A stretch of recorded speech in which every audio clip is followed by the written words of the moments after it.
focus on rooting us. And we need all law enforcement working together and focused on the real threats facing our country. I look forward to working with Mr. Patel to restore the integrity of the FBI and get it focused on its critical mission. Mr. President, one of the most significant accomplishments of the first Trump administration was the passage of the Tax Cuts and Jobs Act. This comprehensive bill reduced tax rates for every income bracket, doubled the child tax credit, nearly doubled the standard exemption, or I should say the standard deduction, and enacted pro-growth policies for American businesses of all sizes. And what were the results? A growing economy, higher paychecks for hardworking families, millions of new jobs, small business growth, higher than expected federal revenues. That's right, higher than expected. Government revenues since the Tax Cuts and Jobs Act have exceeded projections by roughly $500 billion. An end to corporate inversions, which is the practice of moving U.S. company operations overseas for tax purposes. Practically every aspect of the U.S. economy was strengthened by this pro-growth legislation. And contrary to what my friends across the aisle like to claim, it was middle-class families, not wealthy Americans, who received the largest proportional benefit of the tax cuts. Now, let me just repeat that, Mr. President. Okay, I just wanted to make sure we had the right one. Families, not wealthy Americans, who received the largest proportional benefit of the tax cuts. Do we want to listen to this? Families benefited from this legislation. Working families ended up with more money in their pockets. Working families had more breathing room because of the Tax Cuts and Jobs Act. Anyone who pretends that this wasn't the case is either ignorant of the law or being deliberately deceptive. Mr. President, the income tax cuts for individuals are expiring at the end of this year. Okay, we're going to put this on mute for a bit, and we're going to say hi for the day. I'm going to bring this in the back. So right now, I think they're having, I don't want to say cloture debate. I keep getting mixed up on the proceedings, but the vote on Kash Patel, from what I understood, might be towards 145. And right now it's is it the cloture vote that's going on now? People in the chat, tell me what's going on, and I will welcome all of you to the show. Good morning, because it is morning, except for you freaks out in Europe. It's evening there. We're going to get back to that in a second. Blah, blah, blah. Get to the vote. Agreed. Look at this. Oh, it's beautiful. Good morning, everybody. How's it going? I was on the phone. I was running a little ragged this morning because I was on the phone with Kayla Pollock this morning. Kayla Pollock, you know, if you're not new to the channel, she's been on a number of times. We've been covering her story from the beginning, or at least from the beginning of her tragedy, which was when she was rendered a quadriplegic after getting a Moderna booster after having gotten 2 COVID jibby jabs. And her situation took a turn for the worse very recently. Let me just pull up the tweet. In that she woke up one morning, in addition to being a quadriplegic as a result of that, now she's lost vision in one of her eyes, just like that overnight, either related to the transverse myelitis or type 1 diabetes. I'm not sure exactly. We're not sure exactly what the cause is yet. So just reading from Kayla Pollock at KC Pollock, Pollock. Woke up blind in one eye a few days ago. Emergency surgeon visit today. 3 years ago, I woke up paralyzed from the neck down after a hike with my dog. Doctors confirmed it was caused by the Moderna shot, leaving me with lifelong paralysis from the chest down. I struggle alongside my 10-year-old son. I'm in palliative care with hospice, yet I still do not have the help I need. Instead of treatment, I've been offered medical assistance in dying 3 times. I should add unsolicited when I had her on and we talked this over. This is just my story. It's a warning, a plea for accountability. It takes seconds to mention me in a post, to share, pass on my story, to help my son and I. Please repost, follow, and visit. And the website where she has, here it is OP Kayla, and I'll give this to everybody. It's utterly horrendous. And you know, I was on the phone with Kayla. I keep in touch with her. And you know, everybody's lives move on, or they just move. It's the rate of life, the rate of news, the news cycle. new tragedies not supersede, but push the old tragedies into the back third of the timeline, and yet the victims of those tragedies are still in their world. It's their tragedy, and there's no escaping it from them. There's no moving on for it from them. So Kayla Pollock needs help. I'm trying to see what I can do, who I know, what community members we can reach out to, if there's neurologists, she's up in Canada, universal healthcare, which is equal shit for everybody, and instead of helping her along, they offer her literally unsolicited medical assistance in dying, not once, not twice, but thrice. And so that's her story, and I'm going to see what I can continue to do and continue to help doing. But don't forget about it. And I wanted to give everybody the link. It's Operation OP Kayla, opkayla.ca, and you can go /donate if you can. Now today we are going to be following the Kash Patel hearings. The big wild card of the day is going to be whether or not Bitch McConnell, and that's right, I did say Bitch McConnell, people. So whether or not Mitch the Bitch McConnell is going to vote against Kash Patel. So if you're in the markets, and I'm not in the markets on this one, in the calcium markets, because Bitch McConnell has broken my heart now twice. That scumbag. The real bet, Robert Barnes has predicted it's going to be 52 to 48 confirmation. And that is going to hinge? That's going to hinge on whether or not Mitch McConnell votes for Kash Patel. If he doesn't, it's 52-48. He's going to be the one Republican, quasi-Republican, McCainian Republican who betrays all three of Trump's choices. And if he does, it's going to be 53-47. Barnes is picking 52. The interesting thing is, if we're following these markets, as I do compulsively, let me see what it's saying here, because last I checked, Mitch McConnell was at, it's at 70% now for 52, because Mitch McConnell is the wild card. He's at 24% chance of voting for confirmation. Of course, Mitch McConnell's at 24% for voting for Tulsi Gabbard too. That son of a gun. That son of a bee sting. So the 5150 says Lavex. I think this is wrong. It's either going to be, I think I'm so smart. I'm just picking Robert's bigger brain. I don't have the stomach to have Mitch McConnell destroy my wonderful predictions again.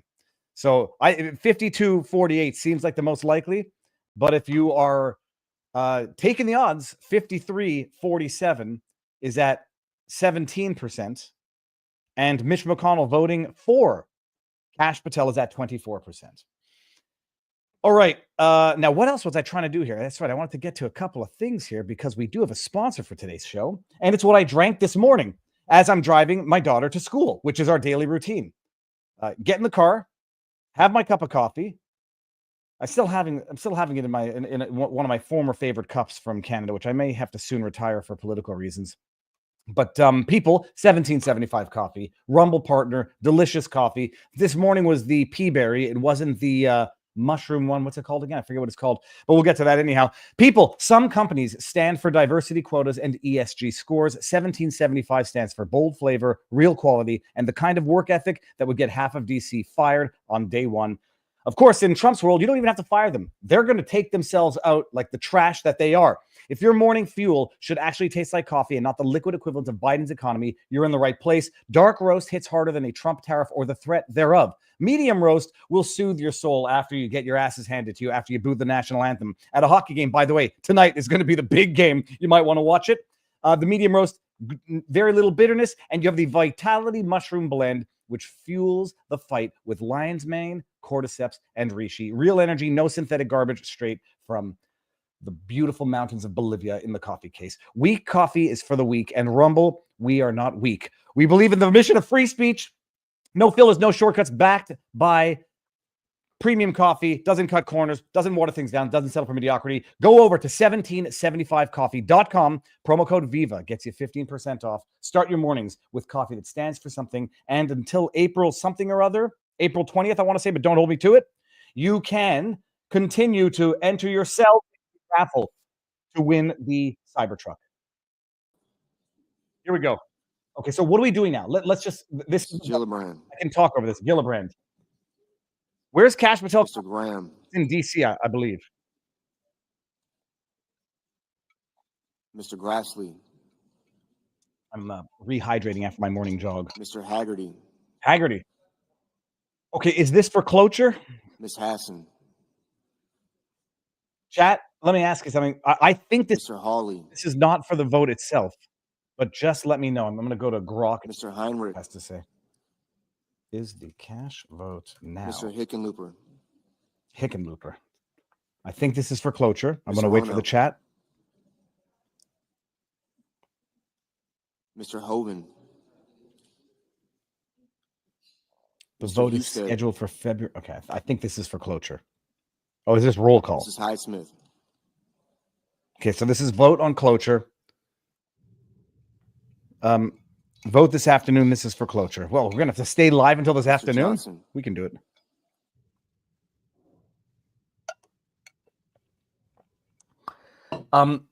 What's amazing, I wish I could share two screens at once.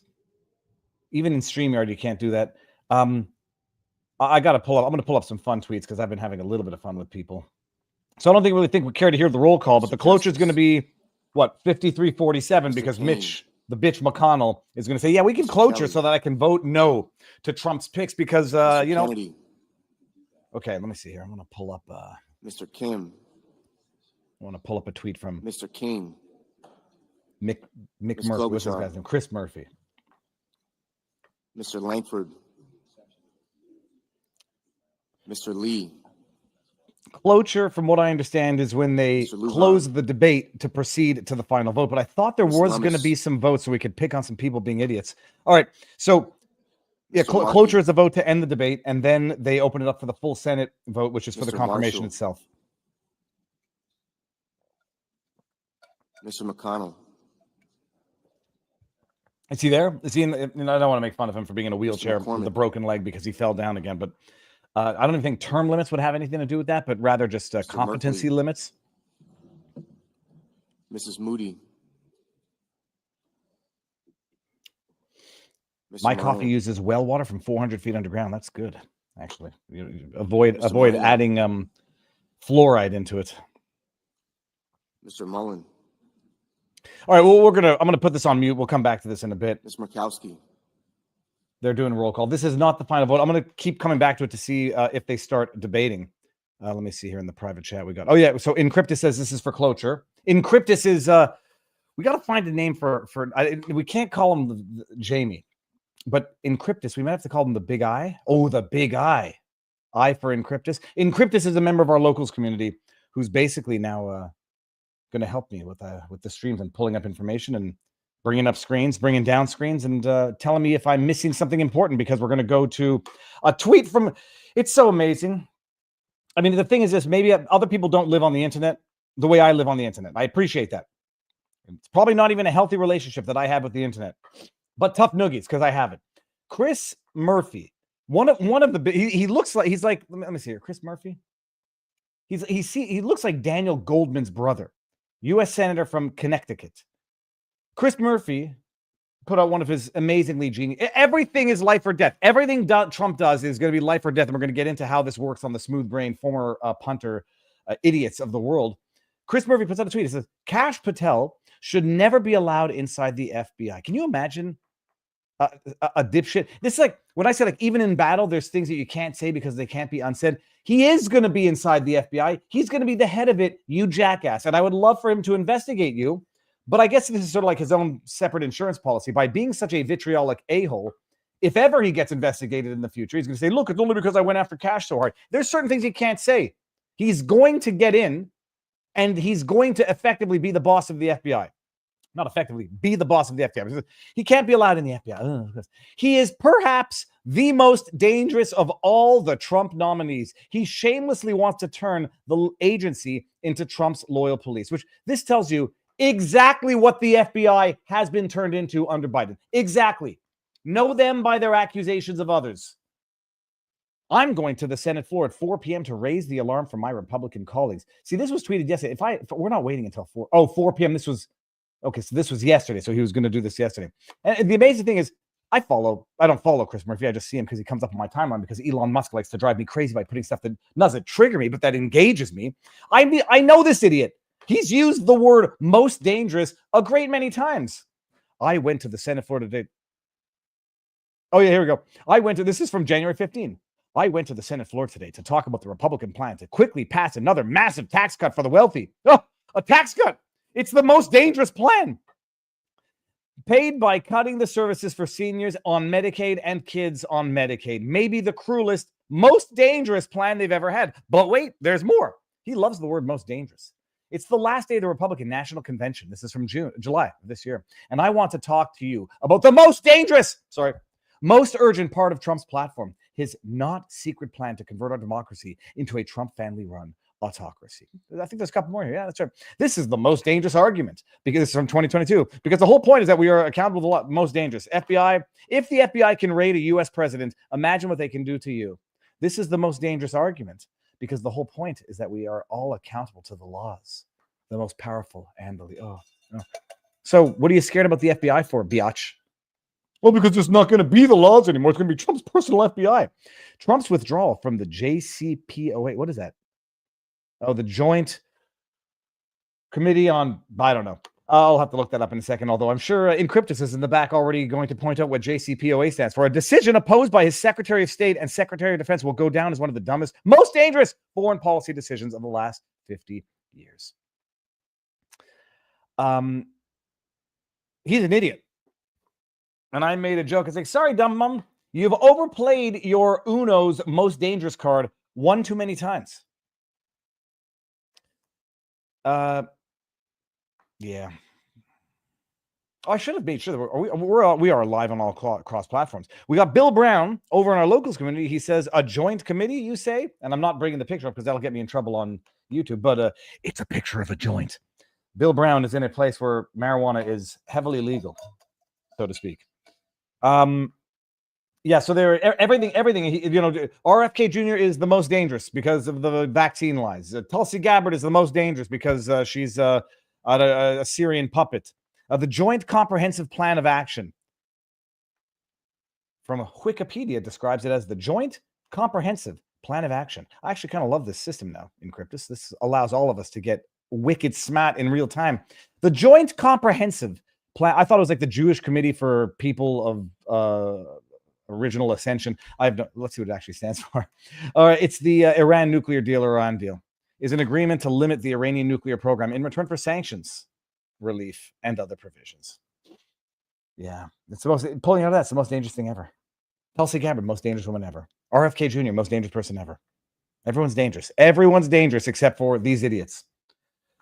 I'm trying to figure out, this is where Encryptus in our locals community might have an AI software that can actually assess the claim as to whether or not there's actually been more aviation disasters. Even assume that because they occur under Trump, they can be attributed to Trump. I would argue that something happening on the first day of the presidency is not attributable to that president any more than something happening within the first month, unless it's specifically related to a distinct overt act. Probably attributable to things that have piled up over the last 4 years, not things that have occurred in the last month.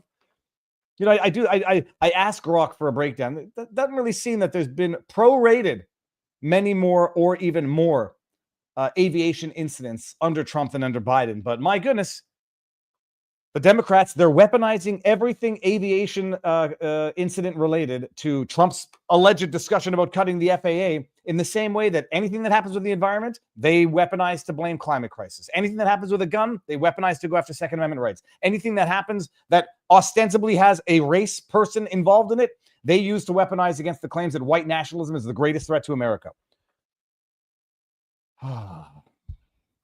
So Chris Murphy, most dangerous. You gotta keep banging that home to the smooth-brained idiots.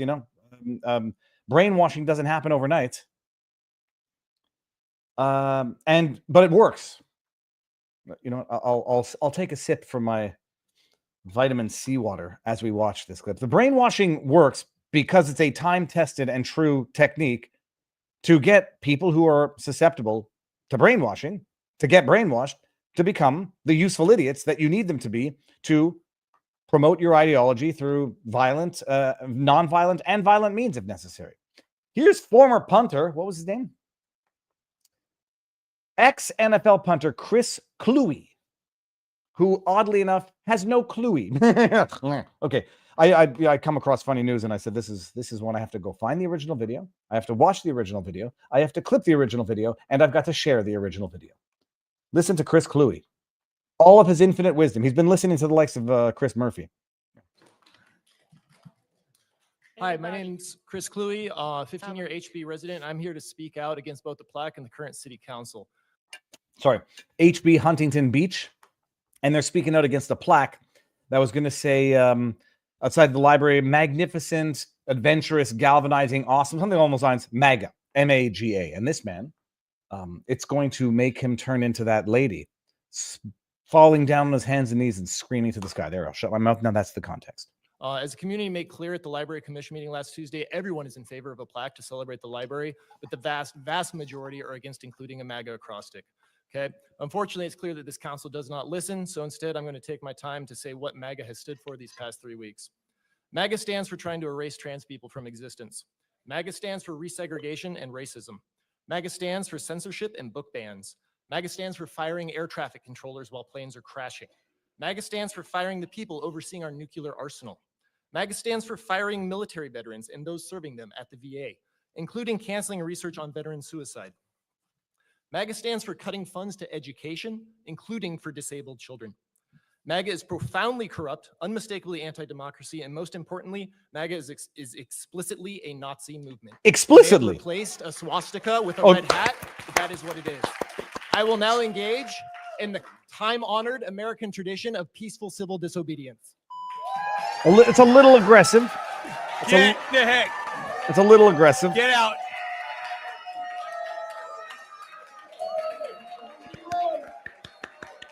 I didn't actually realize it, but that jackass basically got to all 4 propaganda points of Chris Murphy that I brought up earlier. We're going to take, we're going to take a 5-minute recess. Okay. I think I'm being told that, let me see something here. We really need to work on that energy brand bring. Okay, let me bring this up. I think we got some voting stuff coming up here. Let's see. Go back to Kash Patel. Let's see what's going on here. My goodness. Government hasn't evolved with the speed of technology. That carpet. I mean, what's funny, actually, now that I say this, is that looks a lot like, my recollection of... that's Elizabeth Warren. She's wearing her blue jacket. Hello. Ms. Warren. Oh, my Ms. thumb is Warren. broken. That's the old native symbol of I vote no on this person. No. That carpet's disgusting. Is it me, or does this even look like a synagogue or a church or like a religious thing where you got the people in the middle that the crowd is supposed to worship? Kash Patel is the most dangerous candidate that has ever been proposed, and I vote no. Mr. Haggerty. Aye. So they go aye or yay, and no or nay. Mr. Merkley. Mr. Merkley. No. Ms. Rosen. Ms. Rosen. No. DOGE should come in here and say, hey guys, we could probably do this in 5 minutes. We could probably do this actually instantaneously, because if you all vote at the same time and then we tabulate the votes, and then instead of making a day's worth of, imagine how much this costs. Just everybody, your infrastructure, rent, Mr. Bennett. electricity. No. I'm just kidding. And then I said to him, you didn't come with your money, and you expect me to vote for that? I don't even know what I'm talking about. I'm just making fun of... Oh, she's doing Pilates now. Yes. I would love to know what they're talking about. And then I bow down to him. I say, this is our native tradition. Yeah, kind of like that. Have a good day. See you later. Oh, hey, how you doing? Hi. Was that? Oh, this is funny. You don't think they pay? Well, no. There's real estate. Do they pay property taxes? Now that I ask, there's a cost to all of that, and if it's not a hard cost, it's an opportunity cost because it can be used for something else useful. Mr. Peters. Mr. Peters. Okay. No. I stand corrected. Let me see what's going on over here. In our locals community, here is some cash for cash from Outlook_com. A $3 tipped question or comment. Nothing government moves fast ever, says Michigan Winter Days. Busy work. You have to earn that pay, says Finboy Slick. Absolutely. The government is a make work project. The worse they are at their jobs, the more money they get paid to do it. Let's go over to Rumble, see what's going on in the chat over here. These people each make $175,000 a year, plus benefits, plus expenses. Overmod says, I kind of love this Viva bad lip reading. Let's see if I can do some more here. The guy on the back. Okay, we're going to pick. Can we pick it? Can you see the cursor if I go over? If I circle these guys right here, can you see this? Yeah. This guy's saying, sir, I believe I just saw two people having sex in the Senate hall. I'm going to go get my camera. Do you have a camera? I don't have a camera. No, but who is it? It's the staffers for Chuck Schumer. Oh gosh. This guy's coming. Excuse me. This is real exciting. Mr. Tillis. Aye.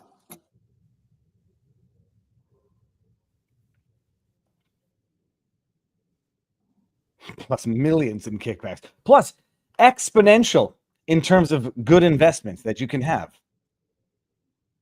If you invest in be great. I was just watching. Oh no, it was an ad that came up about someone who designed an AI grabber to basically buy whatever stocks Nancy Pelosi buys. But the problem is, by the time you get that disclosure, you're already like late to the game. Mr. Johnson. Aye. Aye, matey. I be voting. So let's go back here and see what's going on. I'm going to. Oh no, this is still. No, this is still for. Is this cloture or is this for the vote itself? So bloody confusing. It's so confusing, actually, that even Grok can't get to it. Let me see here.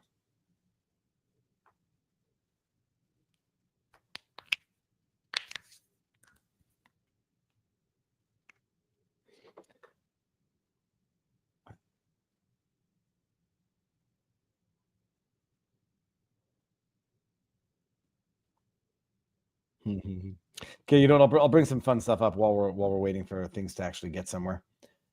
Turn that off, and I'll hear this in the backdrop while we do it. Apparently, is it N Wokeness or Libs of TikTok that pulled this one up? Share screen. Chris Murphy. Here, I think it's who got it? Libs of TikTok. Let's hear what Chris Murphy's crying about here. This is his logo. K$H. Do you understand? He's a brand. He says all these things because he believes them, but also because it makes him a hero to the gullible conspiracy theorists inside MAGA. He uses them. He sells stuff to them, sweatshirts, T-shirts, lapel pins. K$H. This is his logo. I think actually that Chris Murphy is so stupid. H. I think he doesn't even put the cash together. Holy sweet, merciful crab apples. Private chats. Let me see what's going on here. This is to end cloture. Good, says Encryptus. So they're going to end the cloture, and Chuck Schumer's voting now. I hear it in my backdrop. He doesn't want to end cloture. They want to keep debating this forever. Miss Slotkin also says Duckworth. Duckworth votes no. No. Yeah, of course they don't want to proceed to a vote. They just want to keep debating. So they make some good coin. Speaking of cash, Mr. Graham. Aye. Yar matey.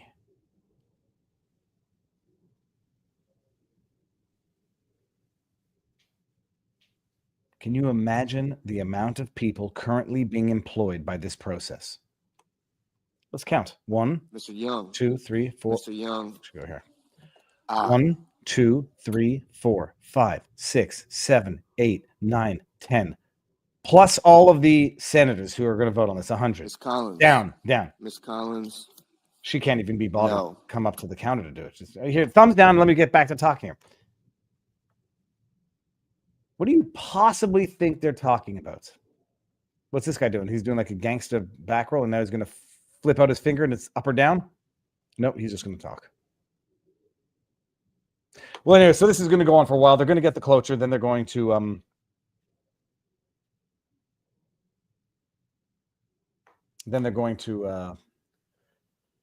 hold the vote.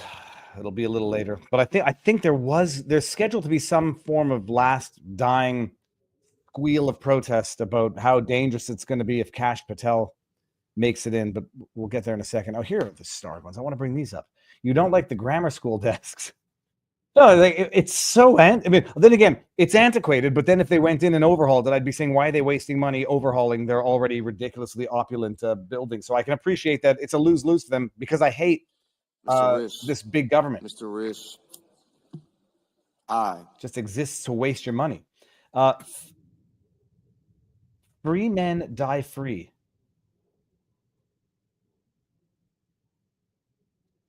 I'm not going to say, well, so the self-harm, criminal defense lawyer, Swiss bank accounts are all trending.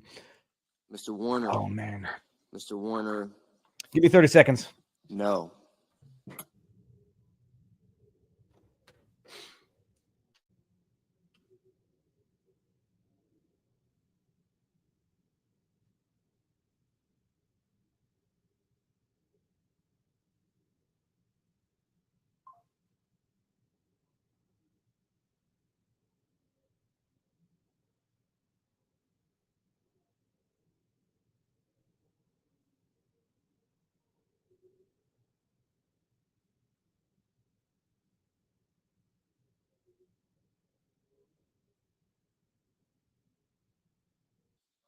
Mr. Markey.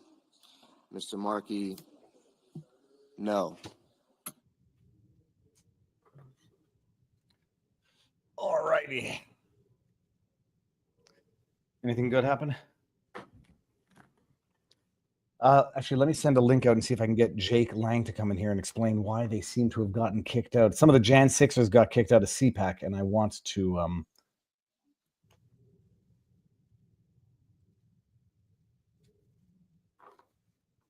see if we can get him in here. Mr. Whitehouse. Mr. Whitehouse. No. Mrs. Moody. Mrs. Moody. Aye. Mr. King. Mr. King. No. Okay, I'm going to take this off for a second. I'm going to watch a couple of other videos so we can get up to Mr. speed with the Langford. news. Mr. Langford. Aye. Mr. Heinrich. 145 Mr. is the Heinrich. official confirmation vote. No. All right, so I might leave this running for a bit, but we'll have fun between now Mr. and then. Cornyn. Mr. Cornyn.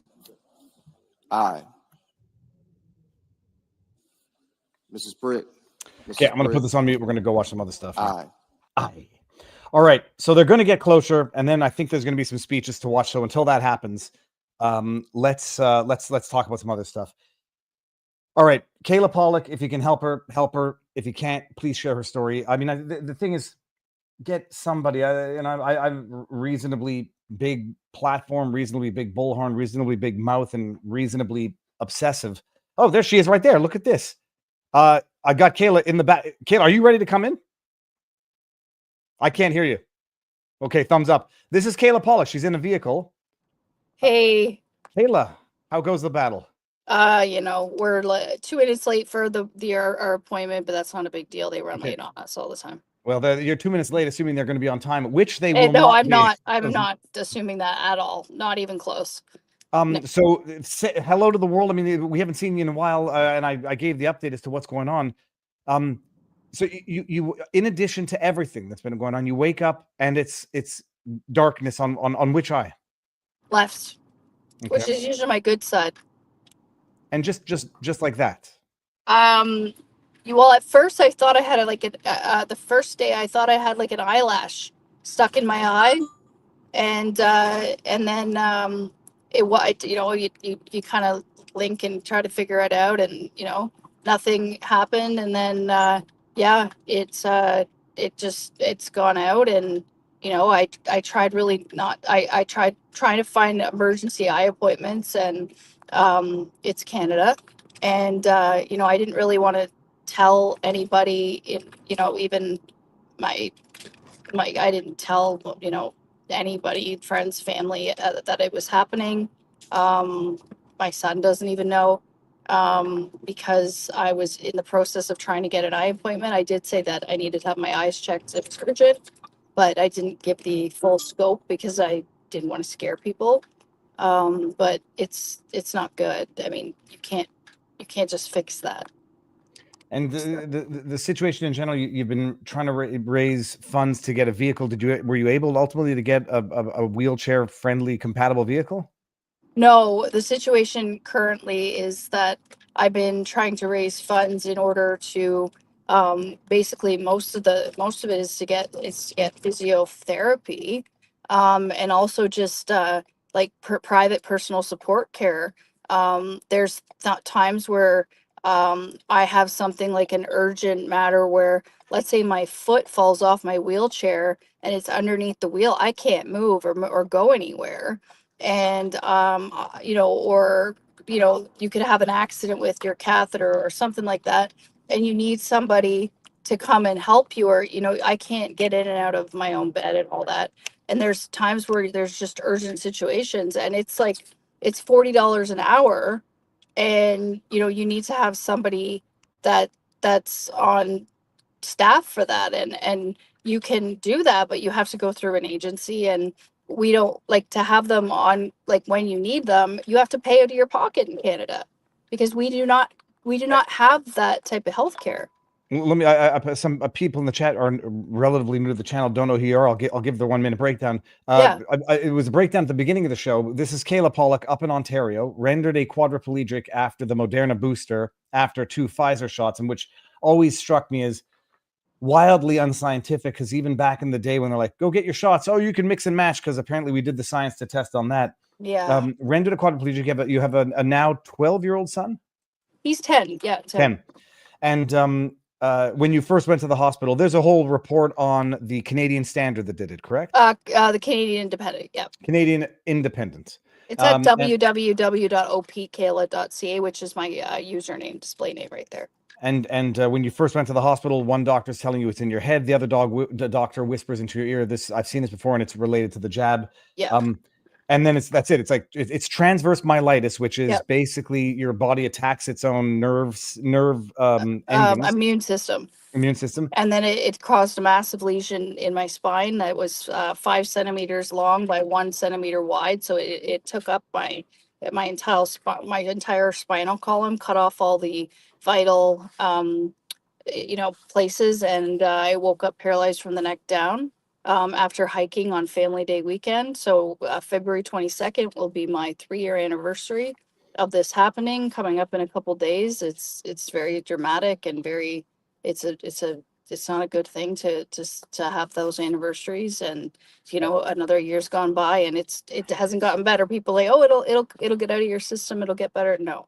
It's no, because worse. and ultimately, when it comes to certain types of nerve damage, it doesn't get better. No, essentially, it's no different than if I had broken my spine. Like it's not any different. It's the same. There's a window within which the nerves can heal, and after which it's. Yeah, it's not even just the nerves, it's the myelin sheath in the cell. So it's kind of a very medical thing for your audience to understand, probably. But at the same time, to break it down, what this means is now I have no movement at all below the chest. And that means, bowel, bladder, like your bodily functions, your breathing, like my left lung doesn't work very well. So you're more likely to get bed sores, pneumonia. Unfortunately, I can feel everything. I can feel pain. I can feel, when I can't move, when I want to move. If I'm on my side too long, if you're in the hospital, you're not going to be turned. Like if you're on your side too long, you just move. People don't realize that they can just, roll over, move. You do this in your sleep, it's subconscious. It's very painful. And then to have an extra disability added to this on top of being type 1 diabetic, and like I said, when I was in the hospital, doctors confirmed that this was a vaccine injury. Transverse myelitis is what shut down the AstraZeneca trials for a while, or not trials, the actual vaccine had caused transverse myelitis in one of their patients, and then they still allowed it, to do this. It's I feel like I feel like an absolute idiot for listening. I would never do that now. I spend my time advocating about this all the time. I spend my time talking politics about why we need to be voting, about our health care and how important this is, that it could be you, all that kind of stuff. But, unfortunately, as much as I do my best, it is me. And, I never imagined I'd be in this situation. And I thought we lived in a country with free healthcare. I now know that's not true. it's free in that it's. I mean, I Yeah. just say like not cynically. It's equal shit for everybody. Yeah. And then they Yeah, offer yeah, you they offer you it's they offer very- you medical assistance in dying. They did. They offered me 3 times. which is euthanasia for people. Yeah. Because what they were essentially doing is saying, like, we can't help you. There's nothing we can do. There's nothing we're willing to try.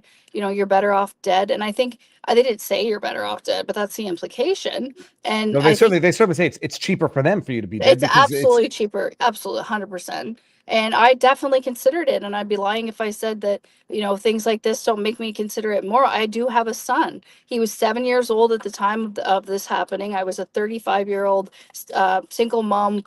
I had a house. I worked at the York Region District School Board right beside my house. I had a dog. I lost my house. I lost my dog. I lost my health. I lost my son. He has, my dad, his dad and I get along quite well, but he's living with his dad full time. I have him on the weekends and on holidays, but he's become a wonderful person because of this, but that's besides the point. It's still, I don't want my son to lose his mother. Oh, she just went dark. I don't want my son to lose his mother, and I don't, there's no help for me, and I don't know what to do. Have you spoken with Jimmy Dore? I just read a comment in the chat. No. Okay, I'll try to put you both in touch. I've done all sorts of natural treatments. I've been as you know, I've been on many shows and live with Dr. Peter McCullough. I've done, Dr. Trozy, Dr. Makis, like all these doctors and scientists in the world, but unfortunately they're not neurologists. And in Canada, it's 3 years later, I still don't have a neurologist. My neurologist, who said it was from the vaccine, he moved to Dubai because I don't blame him. It's better pay and everything. You don't get all better your pay. taxes. Who knows how much he was how much he may or may not have been blacklisted as a result Yeah, of exactly. actually doing. He wasn't blacklisted here, but he might have been ready for it. So I don't know. Or just overall environment. Exactly. So you're suing, and also for those who don't know, you're suing Moderna. You're suing Moderna. Dan Hartman, Sean Hartman's father, suing Pfizer. Not that I don't know what are the updates in that case. We're in the disclosure phase, so it's moving along quite fast. Like Dan filed on 2 years earlier than me, and we're actually more ahead. Like we've gone further ahead with Moderna, probably because they don't have as much to do. They don't make a bunch of drugs.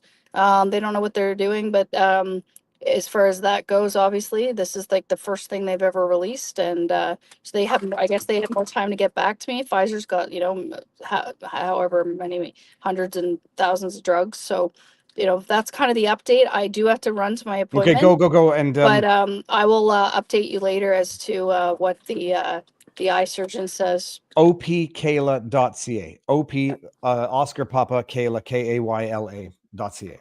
Yep. Okay, Thanks, Kayla, we'll keep in touch. All right, talk to you soon, David. All right, see you soon.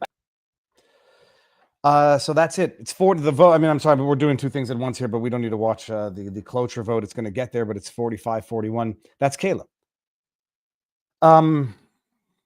It is amazing. It's just I don't need to pull up these things if you've been on the channel long enough. I mean, I don't know how many times I've referred back to that CBC article from 2017 where they said, don't worry, us promoting mercy killings is exactly the way the Nazis did it.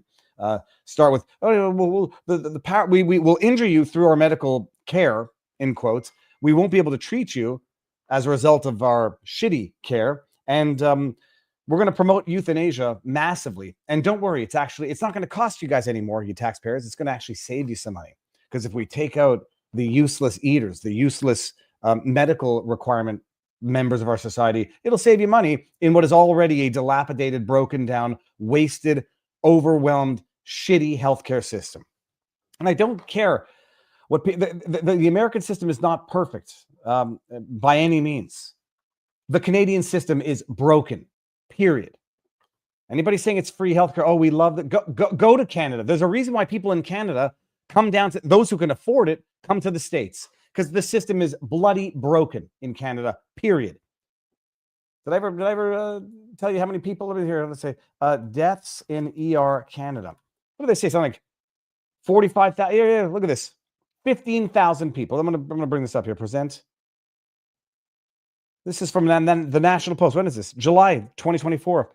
I don't think I'll last how Canada's emergency room crisis could be killing thousands. As many as 15,000 Canadians may be dying unnecessarily every year because of hospital crowding, according to one estimate. You take it with a grain of salt, but it's shit, period. We couldn't get a family doctor in Canada. My GP retired. I couldn't get another one. I couldn't find another one. And I'm reasonably healthy. It wasn't an emergency. They say the waiting list is like 12 to 18 months without a doctor. Go to the ER. They literally have online, it's like the border, the wait at the border. They got like the wait at the chair list. They've got wait times online for various hospitals across Canada. Look at this. Wait times ER Canada websites. Let me see. I want to get the right website here. Maybe it's going to go by province. Quebec. Let's go. Wait time. Hey, look at this. It's stunning in the worst possible way. Let's just see. We're going to go to Quebec here. 115 facilities. We see this? We're looking at the same thing. This is in Quebec. Situation in emergency rooms in Quebec. Estimated, let's go here. We're going to go to Centre Hospitalier de l'Université de Montréal. That was near where I used to live. Estimated wait time for non-priority cases to see a doctor, 7 hours and 20 minutes. Number of people waiting to see a doctor in the emergency room, 31. Total number of people in the emergency room, 138. Occupancy rates of stretchers, 171%. Average wait time from the previous day, 7 hours. Average wait time on a stretcher from previous day, 23 hours and 41 minutes. It's not 23 minutes and 41 seconds, people. Go to Centre Hospitalier de l'Université Laval. That's in Quebec City. So smaller city, 4.5 hour wait time. St. Mary, where is that? Lacombe. That's up in the Laurentians, I think. Avenue Lacombe, Montréal? Maybe it's not. 3 hours. Portage, Grand Portage. Where's that? Saint Henry. Rivière-de-Loup. That's far away. That's not that far. 4 hours and 20 minutes. 4 hours, 5 hours, 9 hours. Here was this one. Saint-Roi. I'd love to. This is Mauricie, Centre du Québec. Yeah, so it's great. It's working wonders, people. The envy of the free world. Okay, we got Jake Lang coming on in a few minutes. Let's go back to the vote and see where we're at here. That sound, that hollow echo, it's like the sound of infinite space.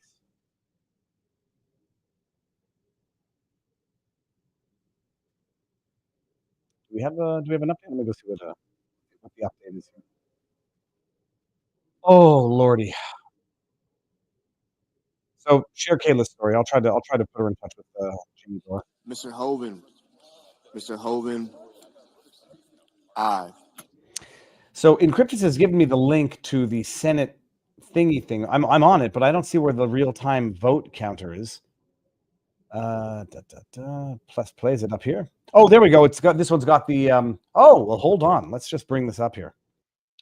We've got one from the actual government website, which has the there we go. That's better. Yays and nays are 46 nay to 48 yay, and it's motion to invoke cloture on the nomination of Kash Patel of Nevada to be director of the Federal Mr. Hoven of Investigation. Mr. Hoven, aye. Aye. 49.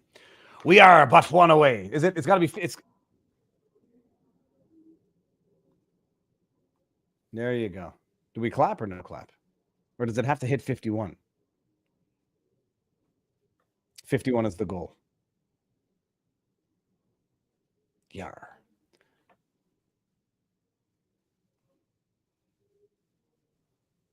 Over in our vivabarneslaw.locals.com community, what do we got here? Viva It's free, which clearly makes it better than the U.S. system, says Sammy. Free caca that nobody, it's not, people want it. Chase out the doctors, chase out Mr. Paul. tax-paying citizens, so there's no one to Mr. fund the Paul. system. Aye.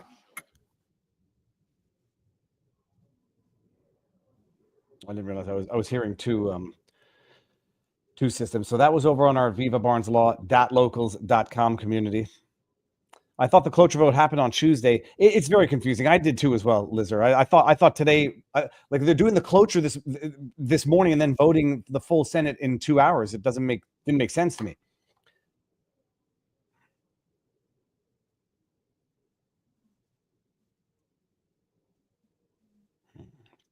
Make states great again. Being from Nevada should mean more than it does currently. Mr. Gillibrand.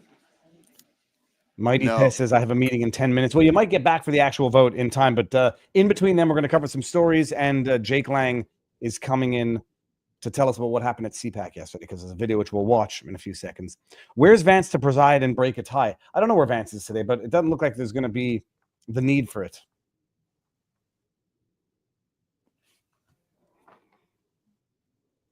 Now, while we were talking, I was getting some pings about updates in another case,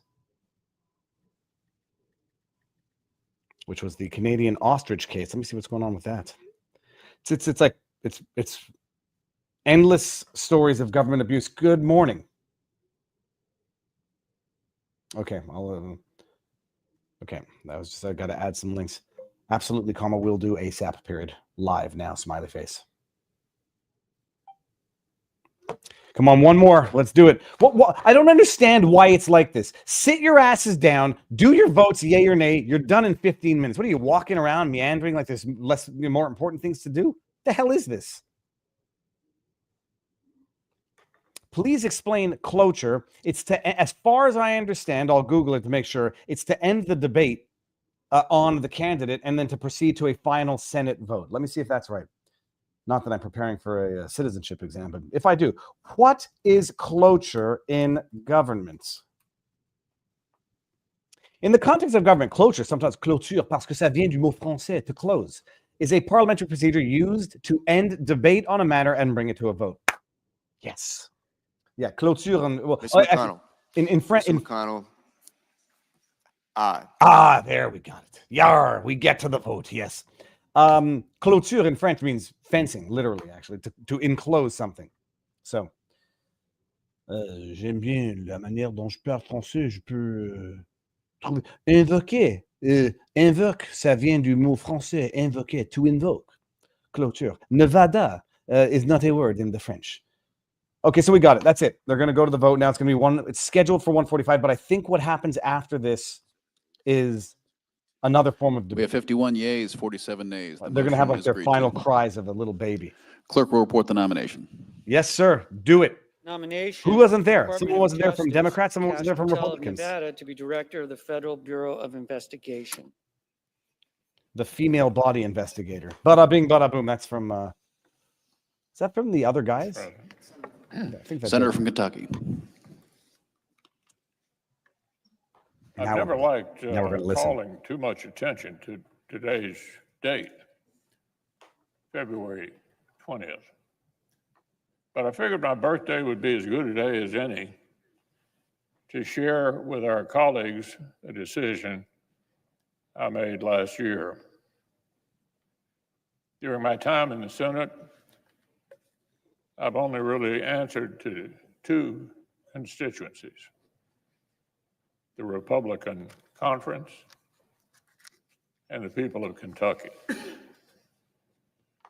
Over the years, the first group trusted me to coordinate campaigns, to count votes, to steer committees, to take the majority, Is he going to freeze up again? and on 9 occasions, to lead our conference. Is he voting for or against? The calcium Serving markets as a Republican are leader bouncing was up a and down rare now. and yes, rather specific childhood dream.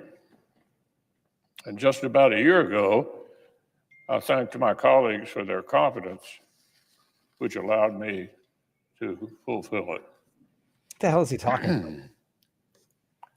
To the distinguished members of this body, I've had the privilege to lead, and I remain deeply, deeply grateful. Today, however, it's appropriate for me to speak about an even deeper allegiance and even longer standing To China. gratitude. To China. 7 times, my fellow Kentuckians have sent me to the Senate. It's too many. Every day in between, I've been humbled by the trust they placed in me to do their business right here. Do their business right here. Doesn't sound good. Representing our Commonwealth has been the honor of a lifetime. Is he retiring? I will not seek this honor an 8th time. Well, no shit, My Sherlock. current term in the Senate Sorry. will be my last. I've been a student of history my entire life.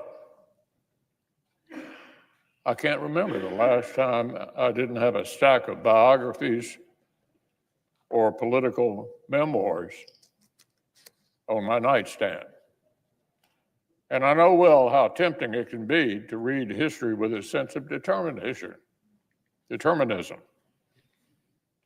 Assuming that somehow notorious failures were inevitable,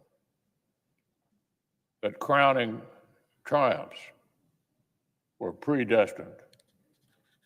And in either case, that lives and careers followed orderly paths. This, of course, isn't how things work. And I've never had to look further in my own life to recognize it. I've never lost sight of the fact that without my mother's devoted care, What the hell is he talking a about? childhood encounter with polio could have turned out a lot worse. That unless my father had taken a job in the bluegrass state, my interest in politics might have run a course somewhere else. But if it weren't for an 11th hour outside the box idea on the campaign trail, my Senate career would have been over before it began. Or that, if not for the people of Kentucky, time and again, agreeing that leadership delivers and electing me to send back here.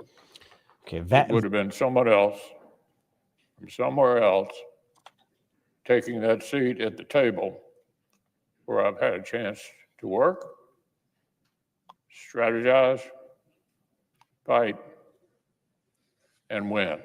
he's not seeking re-election. I think Father Time could have I told grew us. up reading about the greatness of Henry Clay. But there were times when the prospect of etching my name into his desk in this chamber felt like more of a long shot than making it to the major leagues. I got a front row seat to the greatness of Senator John Sherman Cooper of Kentucky as a summer intern in his office.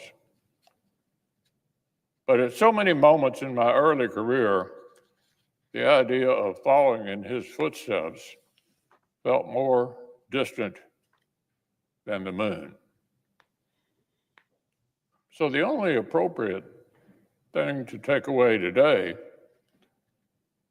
apart from a healthy dose of pride, is my immense gratitude for the opportunity to take part in the consequential business of the Senate and the nation. Gratitude to the people I represent, Kentucky's families and farmers and miners and service members and small business owners. Did you represent their interests when you voted against Tulsi and RFK? Gratitude to loyal friends, dedicated volunteers, and talented staff who've helped me serve much better. Gratitude to this institution that has repaid my devotion so generously over the years, and to so many colleagues who've become great friends. Gratitude for my family's support. And in particular, my ultimate teammate and confidant of the last 32 years. His wife. Elaine's leadership and wise counsel in their own right have made her the most seasoned cabinet official in modern history. On top of all that, her devotion to me and to Kentucky is a lot more than I deserve.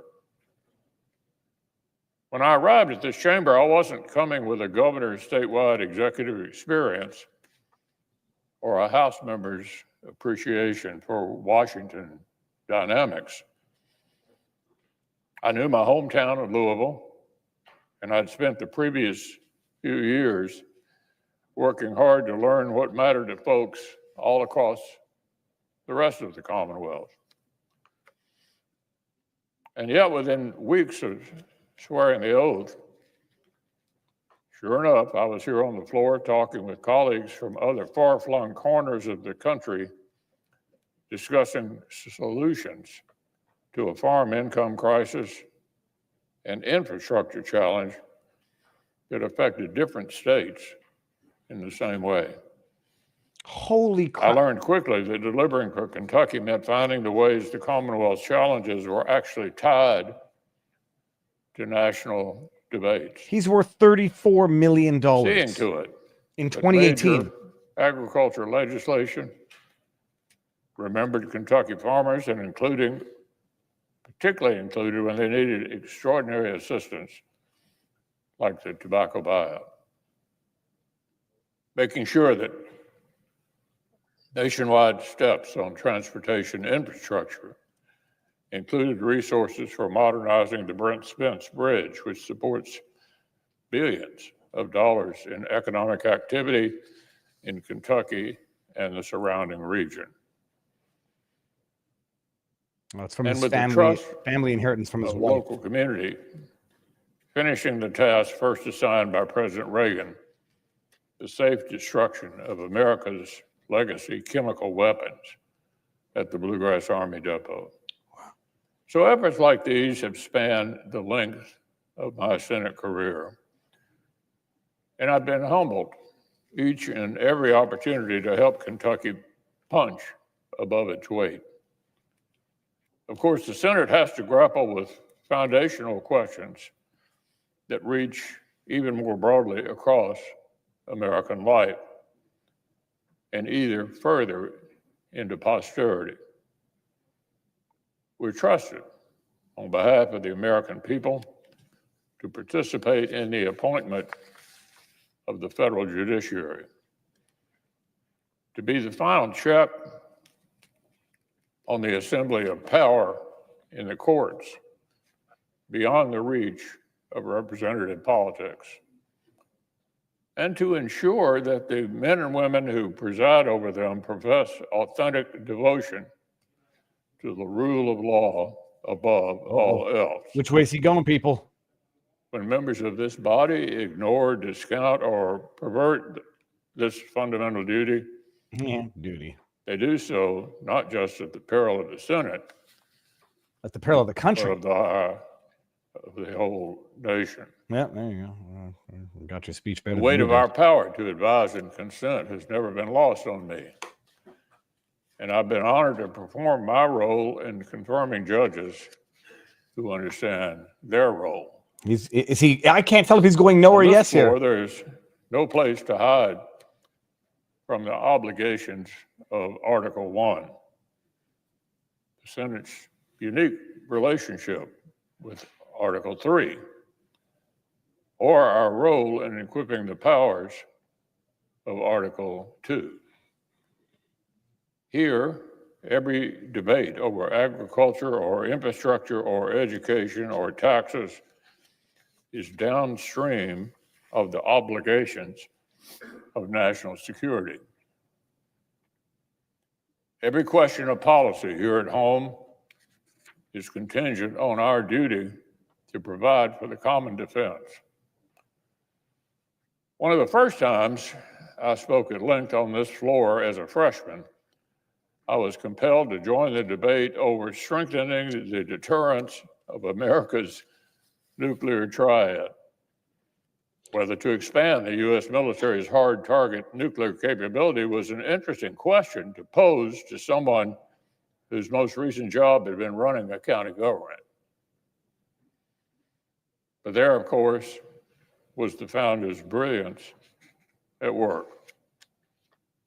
The hopes and dreams of every American are tied up in our ability to protect and defend the nation and its interests. Okay, can you get to Every family point? traveling abroad and every worker and small business owner whose livelihood depends on foreign trade, they depend in turn on the credibility of America's commitments to friends and the strength of her threats to enemies. In turn, the safety and success of the men and women who volunteer to serve this great nation in uniform depend on the work we do here to ensure that enemies think twice before challenging them, and those enemies never face a fair fight. I still don't know what he's Ronald talking Reagan's about. determination, the work of strengthening America's hard power was well underway when I arrived in the Senate. But since then, we've allowed that power to atrophy.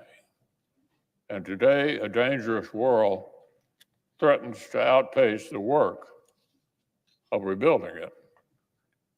So lest any of our colleagues still doubt my intentions for the remainder of my term, Go. Get to it. I have some unfinished business to attend to.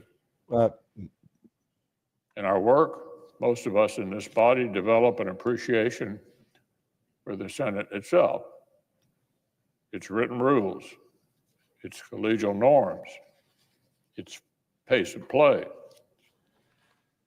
And yet so often I've watched colleagues depart, venting their frustration at the confines of the institution or mourning what they perceive to be decline of its norms.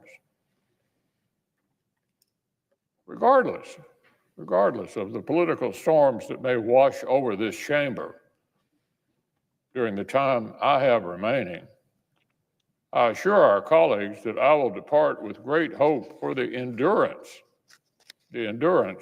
of the Senate as an institution.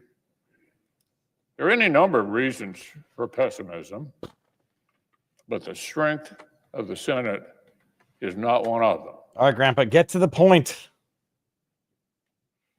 This chamber is still the haven where the political minority can require debate. Okay. It's still the crucible in which jurists are tested for their fidelity to upholding the Constitution and laws as they were written. Okay. The Senate is still equipped for work of great consequence. Okay, very good. And to the disappointment of my critics, I'm still here on the job. I yield the floor. What Mr. the hell President. did you just say? You just wasted 8 Senator, North minutes. Carolina. Mr. all President, of I our ask lives. unanimous consent that the members and staff and spectators in the gallery be allowed to applaud for a period not to exceed 30 seconds. Oh, Is there objection? are they joking? No. Clapping seals. Holy cow. Well, that was wonderful.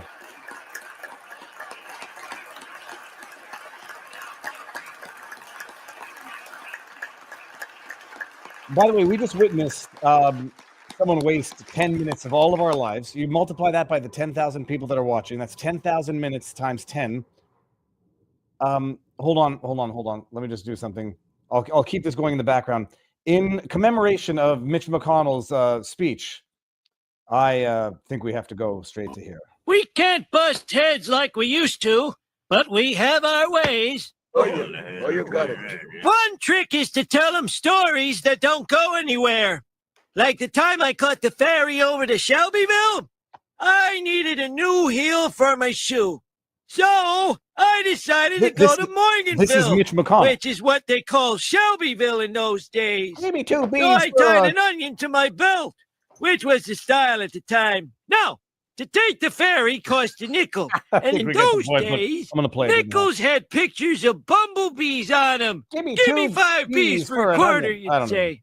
Now, where were we? Oh, yeah. Yeah, The where were we? important thing was that I had an onion on my belt. All right, I'm even bored and I know this joke. All right, so that was Mitch McConnell. What's amazing is I'm watching the Kalshi respond to him while he's talking, and I don't think they know what to do with him.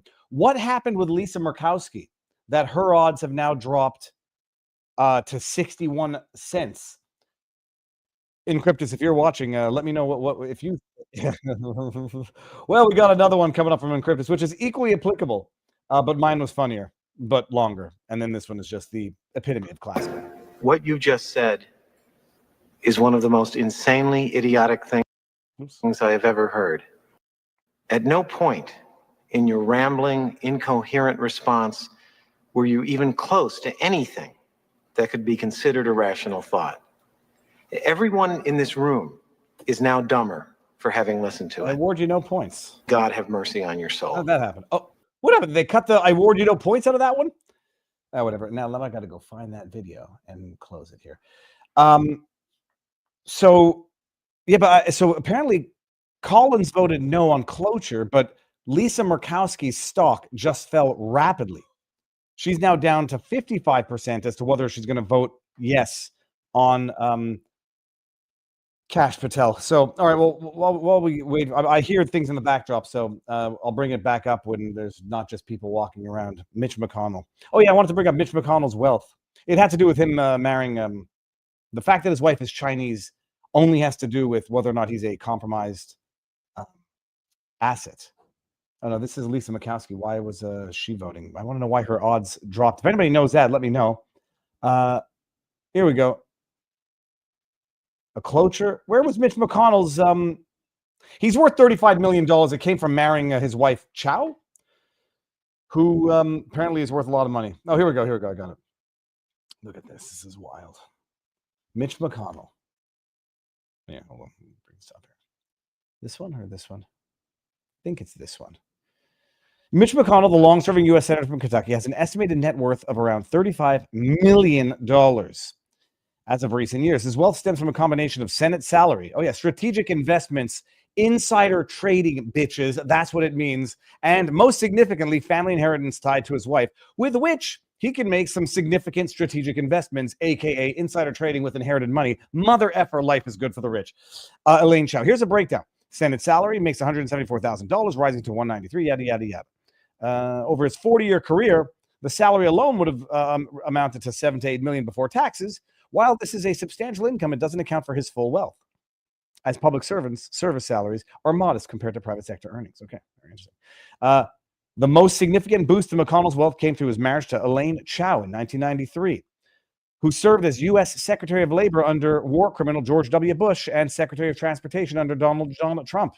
Comes from wealthy family. Her father, James S.C. Chow, founded Foremost Group, a New York-based international shipping company with a fleet valued in the hundreds of millions. In 2008, following the death of Chow's mother, McConnell and Chow received a substantial financial gift. Ooh, something's coming up here in the backdrop. So, it's very... what's this? Senator from Illinois. Here we go. Let's listen to Mr. President, in about 2 hours, the Senate will vote on this guy's going to be world-class Kash stupidity. Patel to serve as Democrat Director of the Federal bullshit Bureau of coming out of his mouth. Investigations for the next... Order.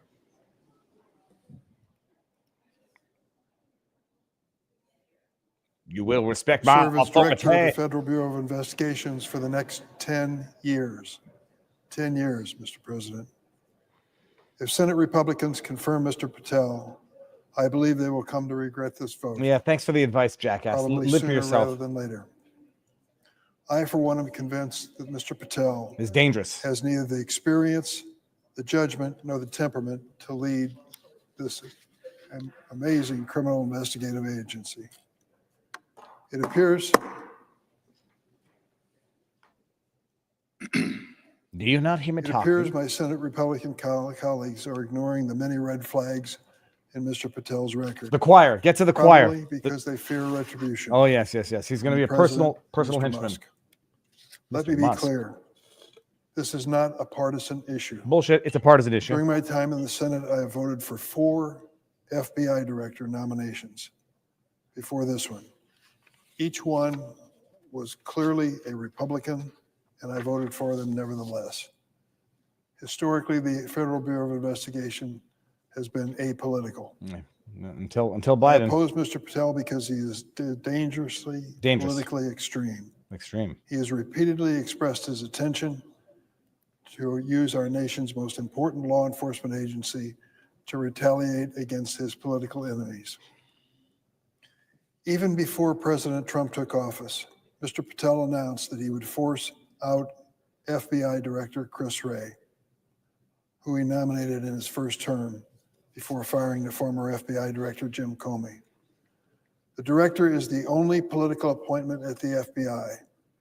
Congress took steps to ensure that this agency remains as apolitical as possible by providing for a single term of 10 years for a director and subjecting the appointment to the advice and consent of the Senate.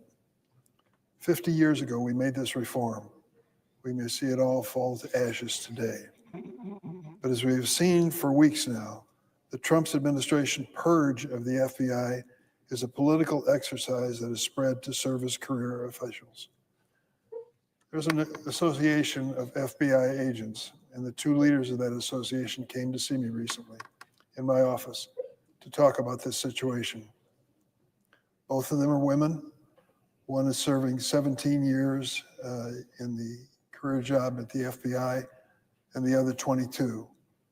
They were quick to add that their fathers had been FBI agents before them. It was clearly in their blood.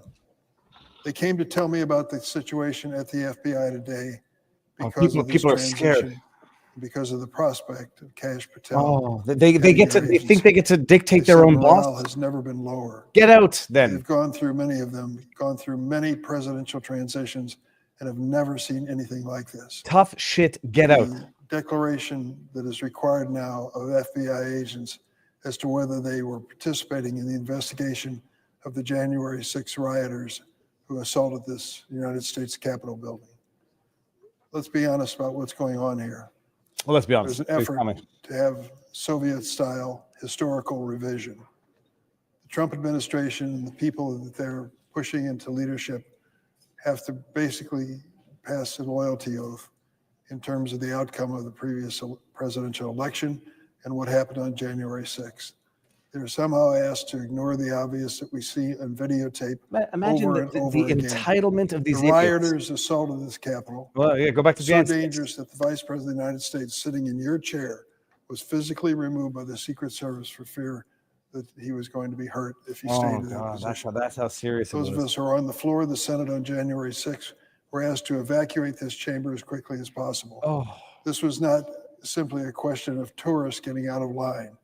These people who assaulted this U.S. Capitol building were hell-bent on stopping the constitutional process of counting the electoral they're votes so in the hell-bent. 2020 election. They came with no now- weapons. FBI Pepper and spray. others are being asked to say the opposite, that this wasn't somehow a breach of law, a horrendous, terrible chapter in the history of this country, Horrendous. and that there was danger afoot.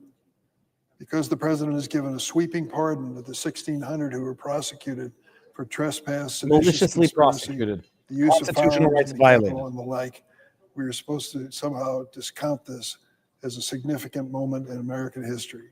It was. And for the FBI agents who participated in the investigation of that day, I say they were doing their job and they did it well. And now to remove them from the FBI because of that has obviously hurt the morale of the FBI agency. This is incoherent Made them rubbish. stop and wonder what the future holds for them if another president comes in with another political agenda. Will they be the victims again? Can you imagine the As we've president seen comes for in weeks with now, a the political Trump agenda? administration's purge of the FBI is a political exercise that has spread to senior career officials. In the FBI long history, This has never happened before. This purge has dramatically weakened the FBI's ability to combat national security threats and make America less. It has made America less safe. Senior leaders with collectively hundreds of years of experience have been forced out, creating a leadership vacuum. Thousands of line agents fear losing their jobs simply because they were assigned to work on cases involving the January 6th attack or President Trump. I have heard directly from FBI agents who now fear for their safety and the safety of their families. To understand why, let me tell you about a January 6th rioter named Edward Kelly. Mr. Kelly was convicted of assaulting law enforcement during the attack on the U.S. Capitol. We saw it, didn't we? In terms of videotapes that show our law enforcement agents trying to stand their ground in this Capitol building, being beaten back and assaulted by these mobs. Mr. Kelly was convicted of assaulting law enforcement, and he was given a full and unconditional pardon by Donald Trump. But Mr. Kelly has also been convicted in his home state of Tennessee of conspiracy to murder the FBI agents who investigated his role in the January 6th What does that attack. have to do with the charge for which he was pardoned? Now he is arguing that President Trump's blanket pardon of Mr. Kelly should cover his attempt to kill FBI agents. Attempt to kill? I thought it was conspiracy. When asked about the possible firings of career FBI officials at his confirmation hearing, Mr. Patel, under oath, and I quote, said, "I don't know what's going on right now at the FBI." Mr. President, that's not true. Thanks to multiple brave whistleblowers, we now know that Mr. Patel likely committed perjury in making that statement. Oh, really? Even before being confirmed as an FBI director. Mr. Patel is already directing the ongoing purge of honorable career public servants. Despite his status as a private citizen, he has no right to be part of this awful process. I urge my Republican colleagues, seriously, consider these credible whistleblower allegations before you vote on Mr. Patel's nomination. Thank you. Mr. Patel's claim about an FBI purge were not his only misleading statements under oath. Oh, tell us more. At his hearing, Mr. Patel implausibly told me he could not recall Stu Peters, a man who's been identified as an anti-Semitic Holocaust denier. I asked him repeatedly, what about Stu Peters? Don't know the man. Don't recognize the name. This is simply not true. Considering that Mr. Went on his podcast. Appeared on Mr. Peters' podcast. Oh, gosh. 8 times, Mr. President. 8 times, and he couldn't recall the man's name. And Mr. Peters has since revealed that he and Mr. Patel directly communicate via their personal cell phones, quote, constantly. Constantly was the word he used. As far as Patel was concerned, under oath, never heard of the man. I love how they trust Stu Peters when he says some things, but not when he says Why others. wouldn't Mr. Patel admit the obvious? 8 podcasts and constant communication with this man?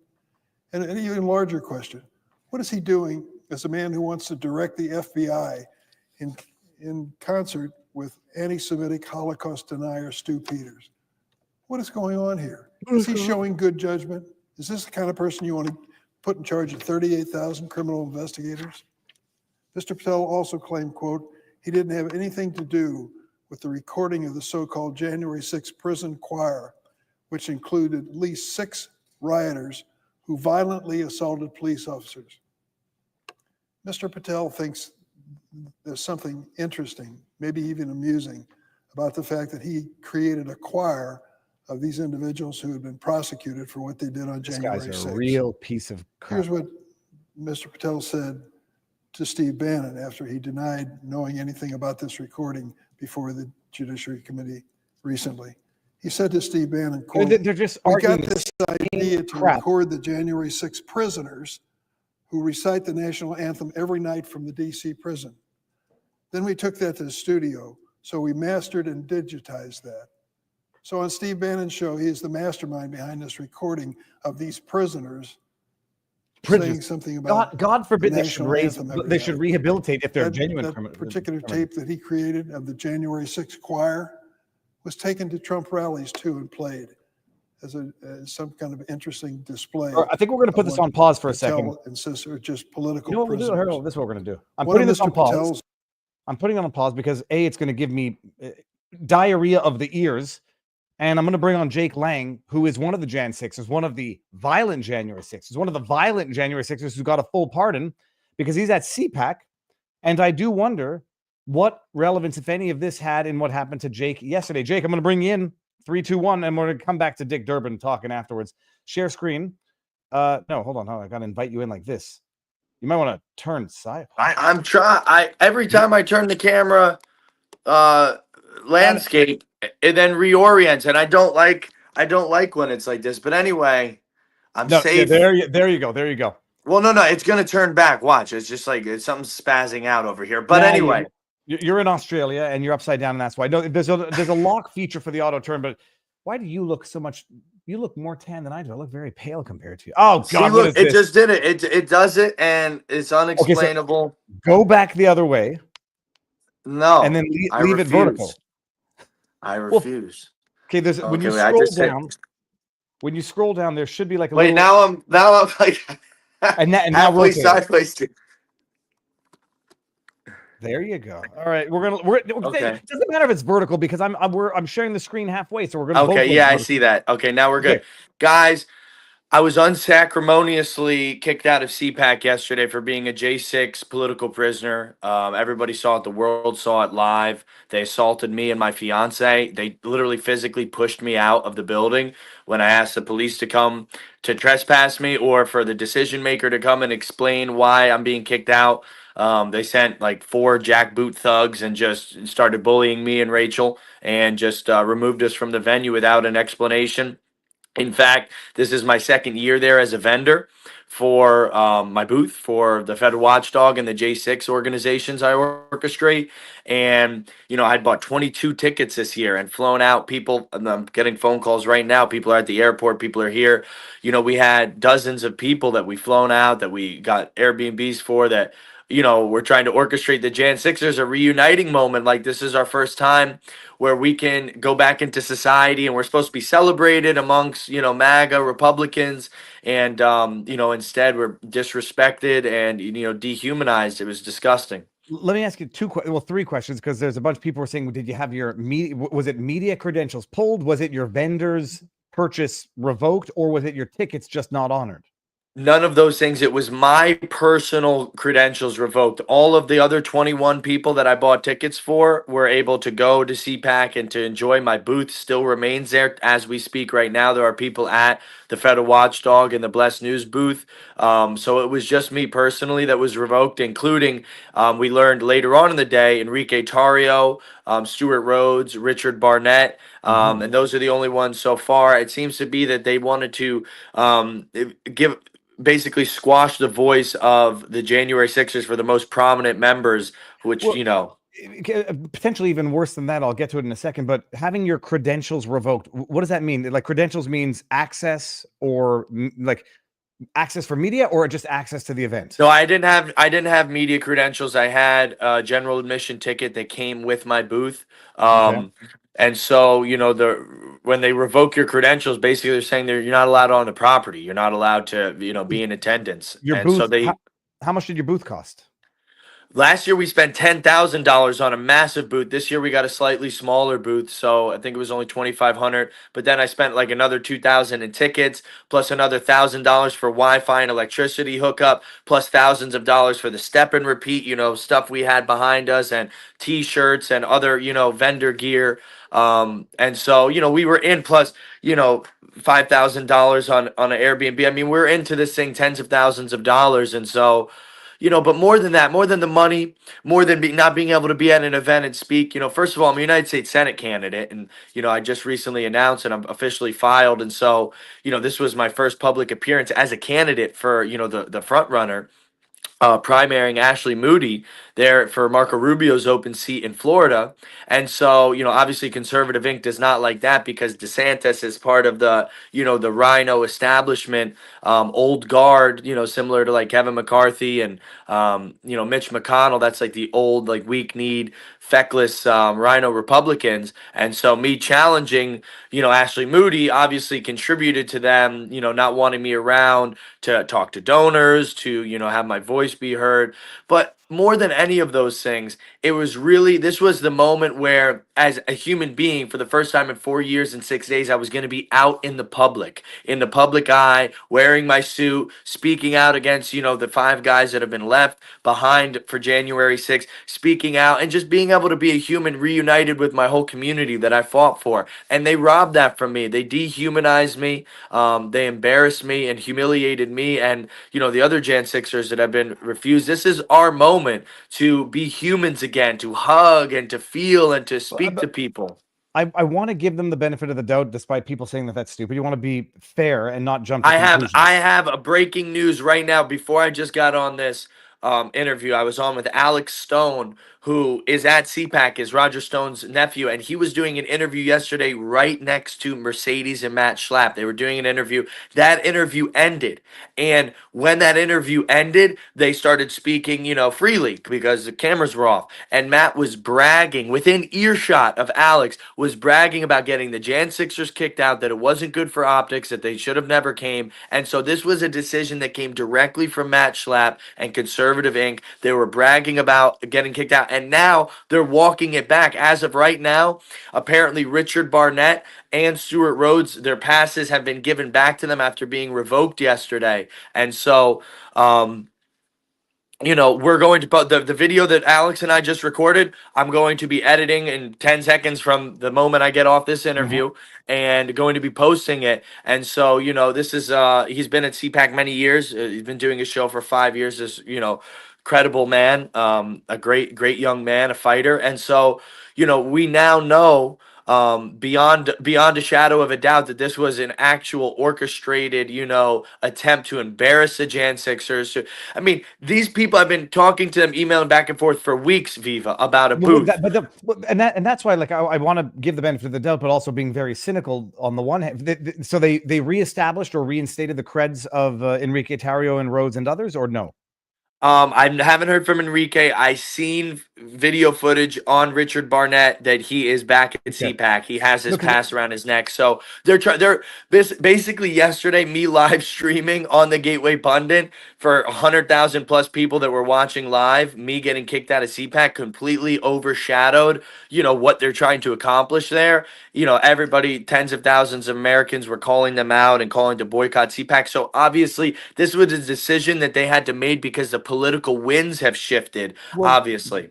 Yeah, but you see, and it could even be more insidious than them just realizing, oh shit, Jake is here and we don't want the violent Jan 6er here. Is that not to stroke your ego, but having Enrique there, having you there, big names is a draw feature. Like, it's going to bring people out there to potentially meet you, so they could use you as a selling point and say you're out there promoting the event. People think you're going to be there. They show up there, and then to save political face, because they don't want to fraternize with the violent Jan 6ers, they then revoke your access once you get there after they've already exploited all of the branding and advertising that you gave them. If one wants to be cynical, I just want to know, like, what's the steelman argument for why they did it? They didn't give you any explanation.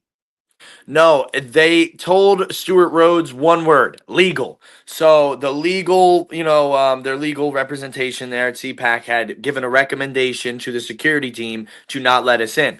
For whatever reason, I mean, listen, Stuart Rhodes doesn't have any violent charges, and neither does Enrique Tarrio. Oh, no. Seditious conspiracy is among the most violent, Jake. They got 22 years. You had... Yes. I'm tongue in I cheek. didn't get convicted of anything. I did 4 years and 6 days without a trial, but I believe Richard Barnett, Big O, has not been convicted of any violent charge, and he was not associated with any group. And so he only got like a 3.5, 4 year sentence, which is, I mean, abhorrent, but still, for them to revoke him. So if we just try, you have to look at the people they revoked, and the one underlying thing that, unites us all is that we have influence, that we're, people that people know. Richard was the one that had his feet up on Nancy Pelosi's desk. He's Big O. That's my brother. I love him. But apparently, something to do with our influence, something to do with, that is why we were not allowed in. I mean, you could assume if it was just me, maybe because of the violent charges I had, and then you add Enrique Stewart, and then it changes the dynamic even more. Okay, maybe it's something to do with militias. Now you add in Richard Barnett, and it's like, okay, all, bets are off the table. It just seemed like. What is this nonsense at CPAC about not including anybody pardoned from Jan 6? It would seem to me should be an invitee, not an excluded party. Who did you say the name was of the guy in charge of CPAC? Or I don't want to. So Mercedes and Matt Schlapp own CPAC. Schlapp, I know it's SCHLAPP. Yes, Matt Schlapp, the Schlappers, and they've taken the Schlappers have taken a shellacking by the Jan 6 community, and. This is not something that we didn't know going in. I mean, of course, we didn't know our pastors were going to be revoked, but we knew who we're dealing with. These people are the Jeb Bush, Paul Ryan, old Republicans, country club haters of Jan 6. I mean, these are the same type of people that had stood up for years and called us, even on the Republican side, because we're not beloved over there either, for most part, except for in the MAGA movement. These are the people that just like, stood up at the Capitol and said this was a violent insurrection. I mean, the Republicans, dozens of them, hate us. And so they have their donors behind them. They have their big money, donors behind them who also hate us. And so those are the people that are funding CPAC. And so, CPAC was trying to save face with both the MAGA and by letting some Jan 6ers in, but then revoking other ones and trying to also save face with their big money Rhino donors. It's look, it doesn't look good. You don't want to jump to conclusions. Maybe there was a glitch in the. No, we do want to jump to conclusions, and we want to start naming random people that may have anything to do with this. That's been my take on this thing. Is if after 900 days solitary confinement, you want to embarrass me in front of my fiance, put hands on her, put hands on me, ruin my weekend, ruin all that I've tried to build, and then expect me to just disappear silently in the dark. Anybody that's even remotely associated with CPAC, I was outside on a live stream for 4 hours outside CPAC yesterday with 100,000 people listening live. Steve Bannon was well aware I was outside. All of these people, they have my number. I've talked to them in the past. Julie Kelly. Nobody came outside. Nobody sent me a text message explaining what's going on. I've not been reached out to by anybody by CPAC. These people are cowards that allowed this to happen and sat by silently. And in fact, Julie Kelly went and tried to do damage control for CPAC last night and tweeting out that there were plans to disrupt. That's why allegedly, we were kicked out of CPAC. This is her crazy conspiracy theory, because we had plans to disrupt what was going on and we were being unscrupulous. I was at a booth with 80-year-old grandmothers folding T-shirts that I paid thousands of dollars to be at that booth. I walked over to the check-in area. I said, hey, can I have my tickets, my 22 tickets I purchased, so I can, hand them out to my volunteers and stuff during the check-in time. And I said, my name's Jake Lang. They said, you are not allowed to be on CPAC property. So that's all that transpired. She's actually making up the same exact argument that the January 6th Select Committee and the Democrats say. They had plans to disrupt an ongoing proceeding. So she's allegedly claiming we had plans to disrupt CPAC, and that's why we were kicked out. Why was Big O kicked out? Why was Enrique and Stewart kicked out?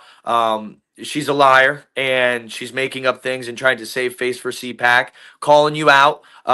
You're no longer the spokesperson for January 6th, Julie Kelly. We're out. We can speak for ourselves. We don't need you to make up lies about us and try to save face for your handlers. Full disclosure, I like Julie Kelly. She does great work.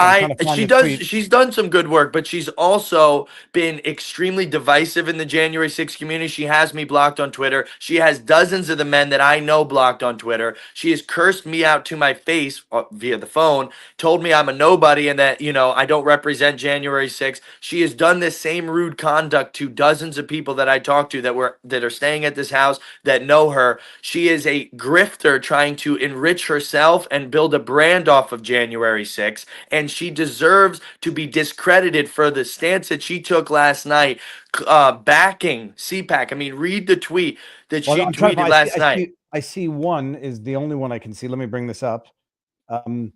Here, Julie Kelly.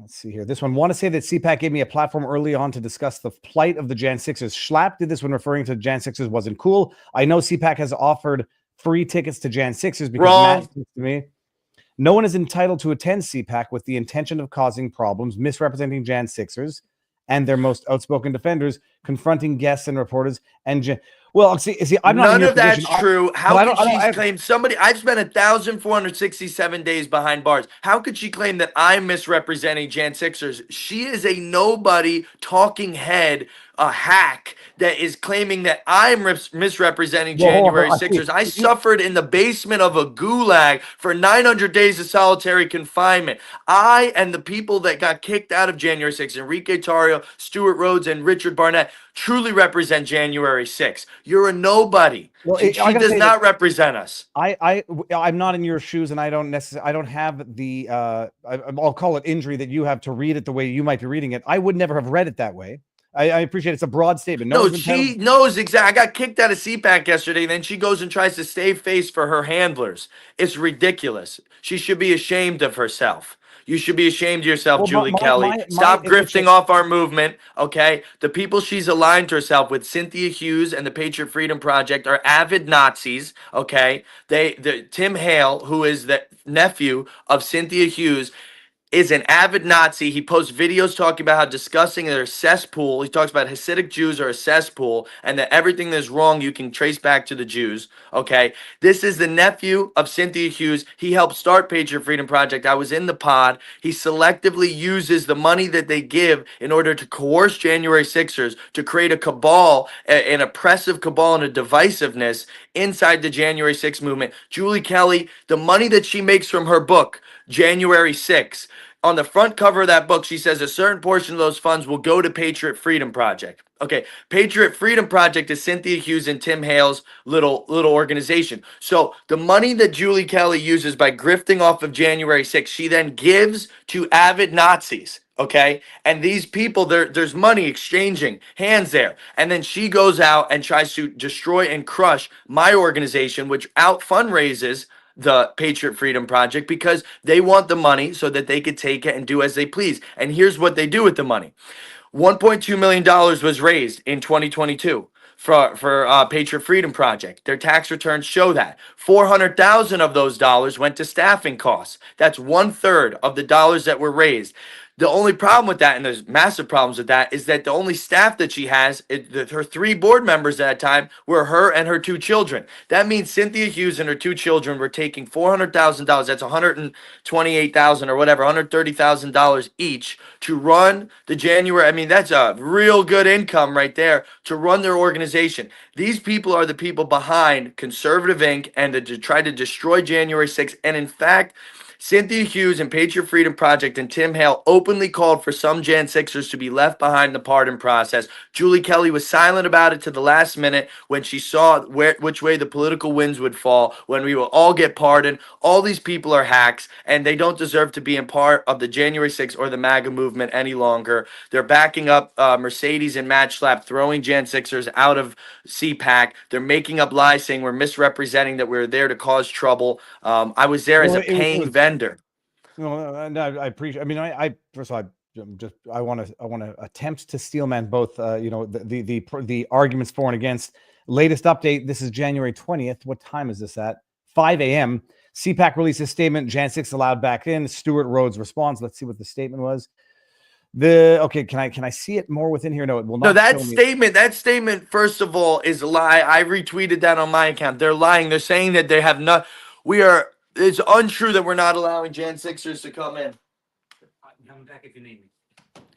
That's untrue. It's false. They kicked me out. CPAC, you're liars. You should be ashamed of yourself. And maybe I'll show up today and actually get kicked out this time for actually disrupting. And maybe I'll go up on stage and do a Kanye West moment and say, CPAC kicked out the Jan 6ers, and we're coming for political office. And these people should be ashamed. This is the Rhino hack. Look, it's pretty black and white. This is 9:41 this morning. That is 9:41 this morning. Yeah. CPAC says it is untrue that we are not allowing people to come to CPAC because of their involvement with Jan 6. Okay, good. In fact, CPAC has been a constant supporter of the persecuted community, and we support wholeheartedly President Trump's pardons of Jan 6 victims. All right, the registration link is active, and tickets will soon will be sold out. Now very scroll soon. scroll down from there. Look at my Yeah, post. Scroll down. I was going to say, I hope also that they're not sold out where you can't get in. Jake Lang says 10 minutes later, I was thrown into CPAC while trying to pick up 22 tickets I purchased. What a shameful lie you have posted. I spent over 900 days in solitary confinement just to emerge with a pardon from Trump and then be dehumanized at your event. Well, that was before. They are now saying you're back in. Why am I not able to get back into my...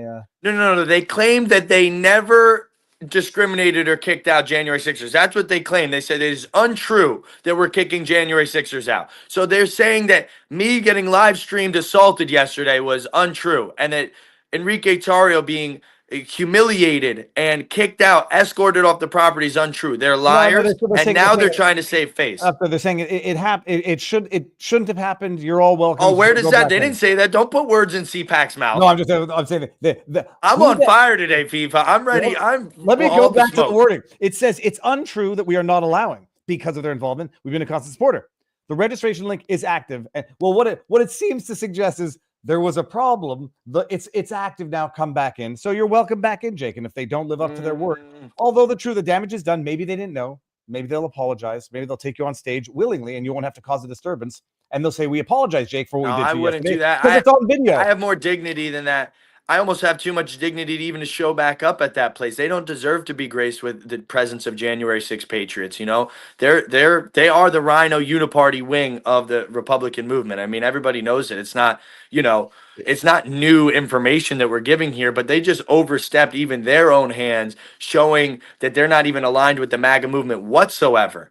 And what frauds! And the people. First of all, Darla, I'm gonna argue for the people who are not here, because there is the expression in French, les absents ont toujours tort, which means those who are not there are always wrong. So someone has to. So don't tell me what to do. And I think it's fair, even though I'm the one, I retweeted it yesterday. Say this doesn't look good. You'd better have some explaining to do. And if the best they can do is say, sorry, come back, we didn't mean it, go back and see what happens. Now Jake is good. I want to know where Jake is right now. That's it. Viva is simping for CPAC because he has ties and doesn't want to burn. What ties do I have to CPAC? It's the Jewish conspiracy. Me and Viva. First of all, I'm just going to say this. Any person who doesn't defend someone who's not there, or at least present what argument they would present when they're not there, is not having a fair argument. So, I appreciate you. You're doing your investigative work. No, but first of all, I don't know who the schlaps are. I don't think I don't know that I've ever been to a CPAC event. I might have been to a CPAC event, but I have zero to do with CPAC and zero bridges that exist to even burn in the first place. So, thanks. Okay. No. You're doing your this makes for a constructive conversation, because people have to question everything, and there were people saying that I staged that yesterday, and then all of a sudden they had to eat their words when it happened to other Jan 6ers after me and stuff. So there's a lot of conspiracies going out. I mean, even, God forbid, one of my best friends, General Flynn, even tweeted out this morning, kind of giving an out to CPAC, saying, if the Jan 6ers were there to do a demonstration, it's the right of CPAC to kick them out. But if they weren't, they deserve an apology and they should be brought up on stage. So it was like, where is anybody getting this demonstration thing from?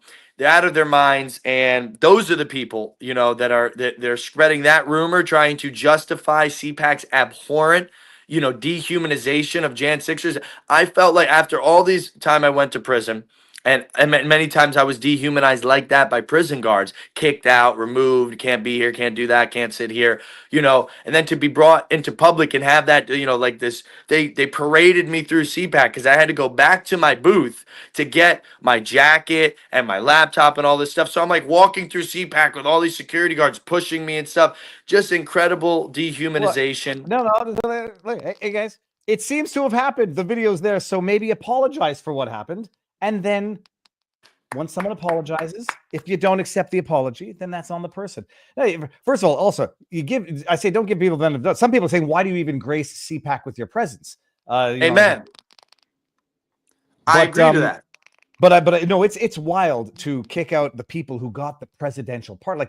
Trump made a specific decision to pardon, especially you, and especially Enrique. Enrique was, if I'm not mistaken, by name pardoned. And so to have CPAC not allow in the people that were specifically pardoned by Trump. Who, I mean, it seems It's like because CPAC they're would be- DeSantis. These are the people, these donors are the same donors that tried to hyperinflate DeSantis when he was running against Trump. They're not MAGA. They want their old country club Republican Party back, and they're trying to destroy MAGA. They're trying to keep out the new faces of the MAGA movement, the Jan 6'ers. This is a cabal, and I know the people behind it. I know you all. We're naming names. We're dropping names on y'all. This is the kind of stuff that when we were incarcerated, I did not want to talk about because the January 6th community, we needed to have this this united front so that the American people saw, you know, this brave group of people suffering together and fighting together. But now that we're out, the people that had openly been calling for me to be remaining in prison, that have blackballed me from many different, you know, conservative medias, trying to lie about me and stuff, those are the people I've named today. Those are the people really behind what's happened. They talk with Matt and Mercedes and the Schlaps and CPAC and stuff like that. There's a reason why our credentials were revoked, specifically these people's, because we don't align with those individuals. We continually and consistently step aside and try to unify and try to bring together this movement while they are disrupting and trying to create discord in a beautiful community. So you know, these people should be ashamed of themselves. We all deserve public apologies from CPAC and from these other characters I've named that, you know, unscrupulously, mischaracterize us and try to grift off our movement. Well, it's what's amazing is I'm just reading the chat and people saying, no, you're not the face of MAGA. Jan 6 is not the face of MAGA. You gotta disagree with the politics and everybody, you know, people trying to define themselves. One thing that you cannot disagree with is the treatment of the Jan 6ers, even the violent ones, was unconstitutional, period. They all deserved the pardons. They got them. And you can't have President Trump issuing pardons and then local prisons or you know, radical politicians not respecting them. And you can't have CPAC, which it stands for the Conservative Political Action Committee, correct? No, is it a conference? No, that is the conference, Conservative Political Action Conference. But these people are uniparty, birds of the feather flock together. We might as well have been kicked out of a Democrat convention. I mean, well, you no, know, but that would make sense. But it does not make sense that there can be this level of misunderstanding or it's a disrespect to the pardon, period. That's it. Bottom line. Thank you. But now the question is this: you're going to go back, and you're going to try to make good on the ticket that they said is still good. I'm not sure. I haven't made my decisions yet. I'm going to, you know, I said last night when I was, you know, joking around with my friends, I said, if Mercedes Schlapp comes to my Airbnb and cooks me breakfast, then I will go back to CPAC. So yeah, well, that set up in a now Schlapp. I just want to ask the obvious. I'm looking up, Googling it. Are they're not Jewish? Schlapp? They're alleged Christians. Okay, because I'm just wondering in terms of the thing you said about having apparently supported Holocaust deniers. I would have, when I'm thinking Schlapp, I'm thinking a Jewish last name, not whatever. Which might. But then I was saying, why would, if it's a Jewish last name, why would they be supporting a alleged? No, they're pro-Israel, which is beautiful. God bless them, but they're anti-J6. A lot of I never understood why so many people were anti you when you were behind bars, accusing you of being a Fed behind bars, and some of them are still in the chat here. Lady Katie, you're J6. He's running for office, Lady Katie. So you may, so you're running. So you announced, by the way. I've been like not holding my tongue. I didn't want to spoil. We've announced, you know, I've done many interviews talking about it. I haven't put out my viral video on my website and like, you know, the official kind of social media facing side of it. But yes, I am officially FEC. You know, I have FEC filing for my candidacy for United States Senate in the state of Florida. And, you know, the same firebrand attitude calling out the uniparty rhinos and stuff is exactly what we need in Senate. We need to officially end the era of like the weak-kneed, feckless leadership in the Republican Party from Mitch McConnell and, you know, other, I mean, even Thune right now, who's, you know, the sitting Senate leader, is again, he had been tweeted, this is insane. Thune, the man that is the Senate leader right now, if you go on his Twitter page and look up January 6th, he said, it was a horrible day in American history. Oh, he was all super liberal woke about it. Like it was an insurrection. He hated us. And then when BLM happened, he said, we need to respect the protesters and we need to show fidelity, blah, blah, blah, blah. So this guy is, I mean, he's like AOC in like an old white man. fake Republican nonsense. This is the weak-kneed, anti-MAGA, Marxist, kind of halfway Republican, halfway Democrat, uniparty garbage establishment that, I'm running against. This is, I represent political outsidership, 1776 patriotism, and unyielding integrity. I will not compromise up on Capitol Hill, so. I want to bring up one particularly annoying comment. Hold on. I know you're thick-skinned, so you won't care. After this interview, I wouldn't let him in. Good. I'm not letting in already. Why? But I'm not sure why anybody who, I'm not undermining this individual's not loyalty but support for Donald Trump. Why would anyone think that would make you look good? Like we're adopting the same exclusionary, like juvenile tactics of the left. I mean, okay, okay, you don't like what someone has to say. We're not letting you into our event. Holy crap! I mean, it's the same type of DNC elitism that destroyed the party. So great, it's not a great strategy to adopt. Respectfully submitted. All right, man. Well, dude, thank you for coming. Say, what do you have planned for today? I'm not sure. I've got a lot of interviews and things lined up to talk about what happened yesterday. So, I'll just continue to tell the story. I think that CPAC should be boycotted. Even if I decide to show up one of these days today or whatever, it'll mainly be, as a big thumb in the eye. And, I don't know. I have a booth there. I'm trying to sell the t-shirt, trying to make my money back, but. Well, I'm wondering if on their tickets they have, we can't let someone in who's going to interfere with our business operations. So that might be a cause for, I'd be curious to know what terms and conditions are on the tickets that you accepted. But there was another one here. There was another comment that I actually want to bring where it said, here, I wouldn't let this guy do it in my house. We had a barbecue 2 weeks ago. Like, the funny thing is, I like Julie Kelly. I also like Jake Lang.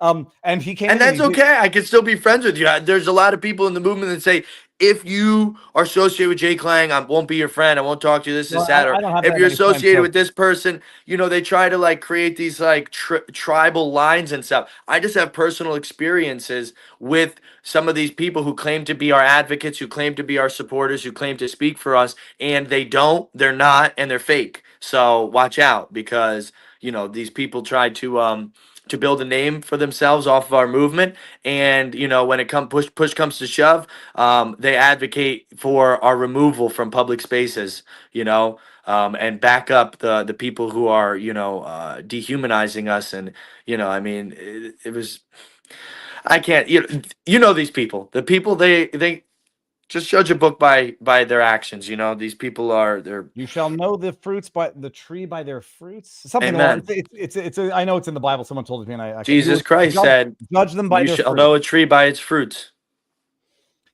I'm going to bring up another one, but not when you're here, because when someone says this dude seems off balance, I'm trying to find the video of you doing the what is it called? First of all, I did a backflip on our gymnast mat. I have great balance.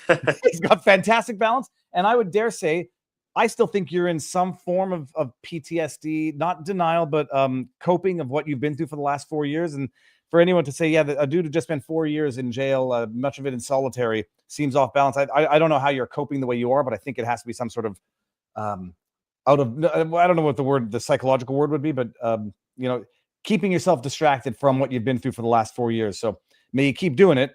I guess that's it. Have a good one. We'll see if I'm going to see who else has been, if I can get news from anybody else at CPAC. But Jake, what God else bless you guys. Before you leave, one last thing. I don't know. Would you have one last thing to say? I think I'll just say this. I think that the world's been changed by great men who, have sometimes been off balance, like General George Washington, who frequently, lashed some of his, insubordinate, underlings when he was running the campaign to save our country. So sometimes you have to get a little animated. You have to show passion and do things that maybe, are not for the best for public for public profile and whatnot, but as a man you have to stand on something sometimes. And me getting kicked out of CPAC yesterday, I didn't just go silently into the night and disappear like they wanted me to. I started to use that as a platform to speak out against conservative Inc. and the uniparty hacks that have been destroying this country for generations. So if you think that's unstable or off balance or whatever you said, God bless you. But if you were in my shoes and had to go through what I went through for 900 days of solitary confinement, I doubt very highly that, you know, you'd be able to posture yourself and, you know, and hold your ground. Probably would have taken a plea deal, quite honestly. Whoever said that comment, I can almost guarantee it that that's a plea dealer right there. But I didn't compromise. I never took a plea deal, never cooperated, never folded, never complained, never whined, and you just trusted in my Lord and Savior Jesus to get me through that incredible mistreatment, and then to be out in society and to be mistreated again, to be regulated, to be, you know, dehumanized and segregated, you know, was an incredible injustice to me and to my family. And you know, my mom watched it. She very, very disheartened, you know, thinking that I'm going to be received there as a, you know, as some form of hero or something, you know, not me, but all the Jan Sixers, to be welcomed and to be embraced for what we went through, but instead to be rejected and thrown out into, you know, the 15-degree cold freezing weather outside, you know, just horrible. So indefensible conduct by CPAC and by the people who have stood by CPAC and not condemned it. You have ulterior motives, and we know who you are.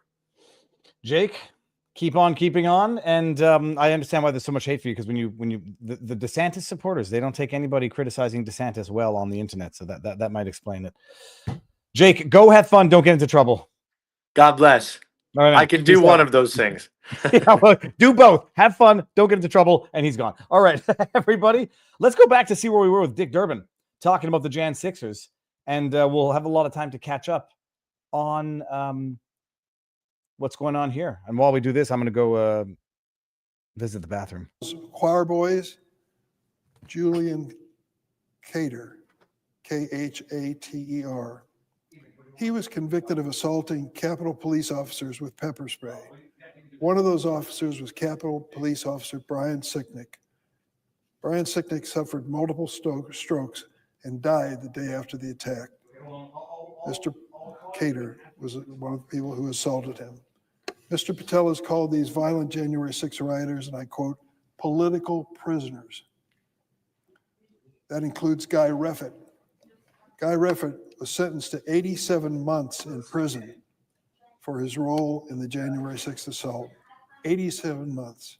Mr. Reffitt brought a gun to the Capitol on January 6th and recorded himself saying the following, which I'll paraphrase because I don't want to use profanity on the phone. Quote, we're all going to drag them out kicking and screaming. I just want to see Pelosi's head hit every effing stair on the way out. And Mitch McConnell too. F them all.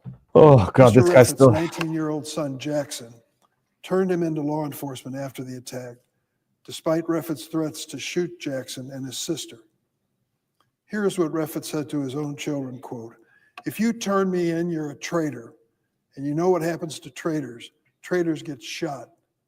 Mr. Reffitt received a full and unconditional pardon from President Trump. Guess where he was on January 30th this year? Back at the Capitol complex at Mr. Patel's confirmation hearing. Here's what Mr. Reffitt posted on social media from the hearing room.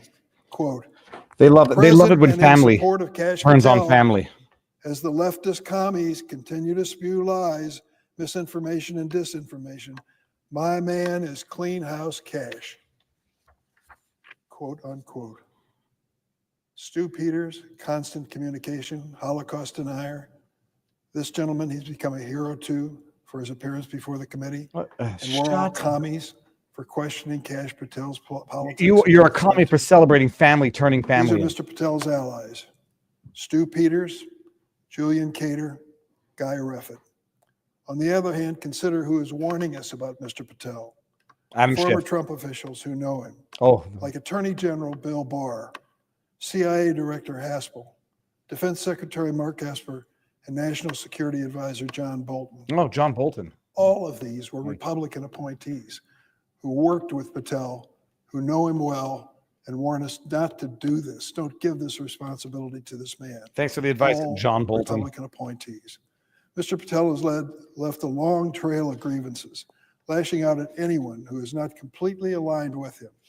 He calls Democrats, quote, vindictive, evil, and vicious, and repeatedly attacks Republican senators who don't toe the MAGA line. I've read Mr. Patel's book, Government Gangsters. Yeah. It includes an enemies list at the end of the book, 60 names, members of the Can you deep remind me who state, they were, in the please? word of Kash Patel, which includes distinguished public servants from both political parties. What do they all have in common, the 60 people on this hit list?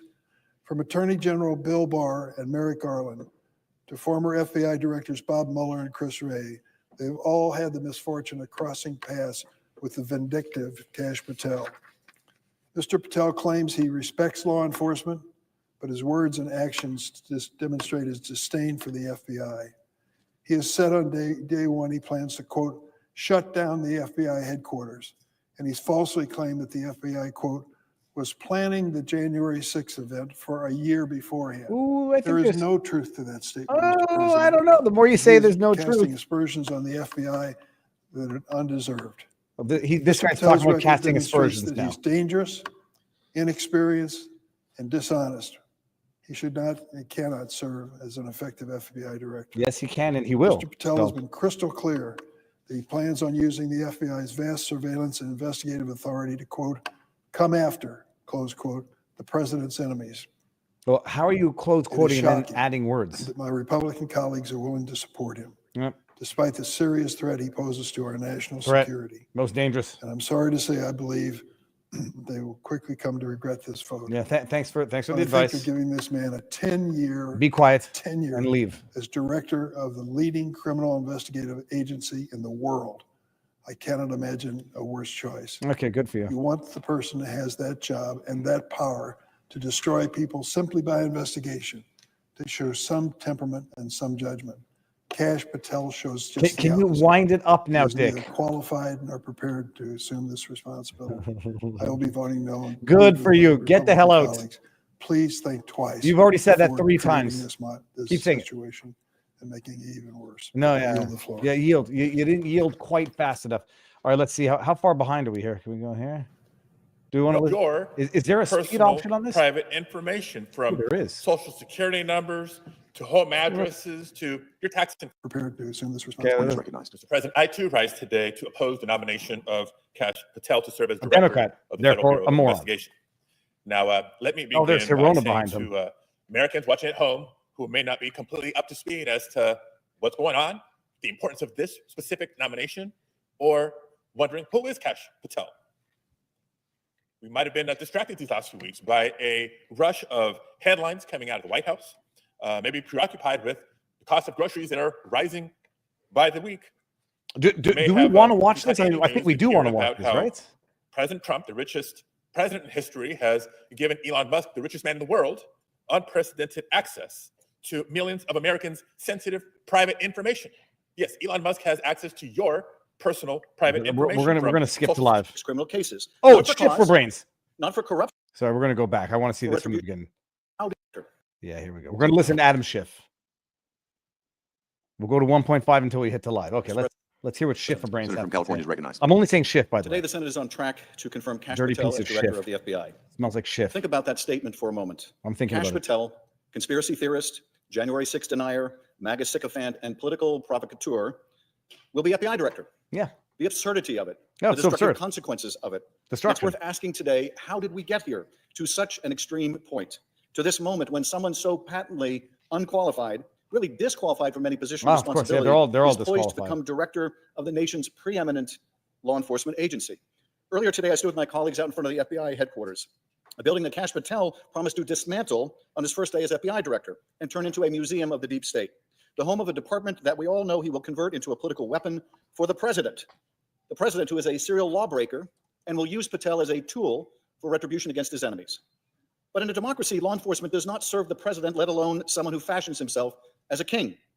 Law enforcement serves the people. It is nonpartisan. It is not a vehicle, a political payback for a political party. And yet we are watching the FBI and DOJ 6 days hollowed from out, Sunday, right? dismantled, and turned into an investigative and prosecutorial extension of Donald Trump's White House. We are watching it live in real time. It is already happening in that building we visited this morning. In just the last month, Donald Trump's Department of Justice has engaged in a brazen, sweeping purge, a rolling Saturday night massacre, an unmistakable campaign to intimidate, to punish, and to drive out thousands of hardworking, nonpartisan FBI and career DOJ employees. This is happening as we speak. Acting Deputy Attorney General Emil Bove fired roughly 24 prosecutors involved in January 6 criminal cases. Not for cause, not for corruption, Because not for misconduct. they serve at the They were leisure of fired the president. for failing what is in effect a loyalty test. A loyalty test. A MAGA mob attacks the Capitol on January 6th Mega mob. to stop the peaceful transfer of power. They beat police officers, gouge them, bear spray them, Gouge all in the service them. of an even bigger crime, stopping the peaceful transfer of power after Donald Trump lost his reelection. And they get pardoned by Donald Trump. Yep. The lawbreakers get pardoned. And the brave FBI agents who track down these violent miscreants, These these agents track get them down. punished. Yep. They get fired. They get purged. They do The deserve to one-man get wrecking purged. ball that is Donald Trump is turning the world upside down. The No. criminals are being pardoned and the cops are being punished. Now, Kash Patel sat before the Senate Judiciary Committee and under oath insisted he knew of no plans to punish FBI employees involved in investigations related to Donald Trump. He positively levitated at the suggestion that such a thing could even be true. Then within days, top FBI agents were fired. Thousands of FBI employees, career professionals, were sent a detailed questionnaire demanding they disclose any involvement in investigations related to the January 6th insurrection. A warning accompanied this. Additional personnel actions could follow. And yet, Mr. Patel testified that, quote, there will be no politicization at the FBI. There'll be no retributive actions taken by any FBI should I be confirmed as FBI director. He sat in that committee room and told the Senate all FBI employees will be protected against political retribution. That was a Thursday. 3 weeks ago, the very next day, the purges began. Before the ink had dried on the transcript of that hearing, the retribution campaign had begun. Adam Schiff In is his very response to scared. questions, Oh, he Patel got denied pardoned. knowing He got about these pardoned. actions in advance, denies knowing whether he discussed these dismissals with the White House, the DOJ, or the FBI. He wrote, I do not recall having conversations with the transition team about pursuing any particular investigations or targets. I asked him in writing about these actions, and his answer was he doesn't remember. But in fact, whistleblowers have come forward to testify or to state that not only did Patel know about the upcoming purges, he was directing those dismissals. How could he not recall that? It wasn't years ago or even months. It was days before. Days before his written answers to those questions, those written answers where he said he couldn't recall, he was directing these purges covertly as a private citizen. But he doesn't recall. Purges of quality career professionals who dedicated their lives to the rule of law, who have been fired, laid off, or forced out because they dared investigate a violent insurrection on our Capitol. Or the president's retention of classified documents that contained our nuclear and other national security secrets.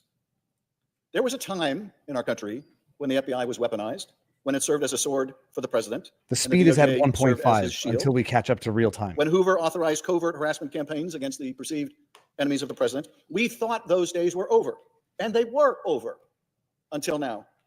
We must not put in place a Roy Cohn for the president, someone who will bend and break the law to serve the president's personal and political aims. For therein lies the path to corruption, to unlimited power, and to malfeasance of the highest order. We put up guardrails to prevent one man and his cadre of company men from turning the Bureau and department into a partisan and lawless battering ram. We must not take them down.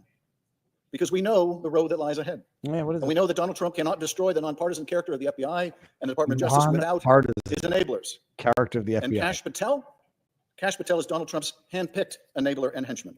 The guy who would say yes when everyone else would say no to any immoral and unlawful requests made by Donald Trump.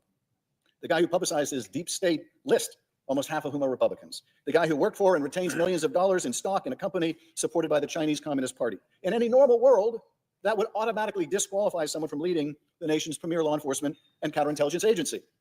This is not someone we would want running the FBI. It would be unthinkable to confirm a nominee who's written an entire book in service of, quote, dramatically limiting and refocusing the scope of the FBI's authority. Why? He was publicly said, Sounds it very, would be fun very good. to go on a manhunt of government gangsters Yep. alongside those who, quote, represent Donald Trump's army to take this country back.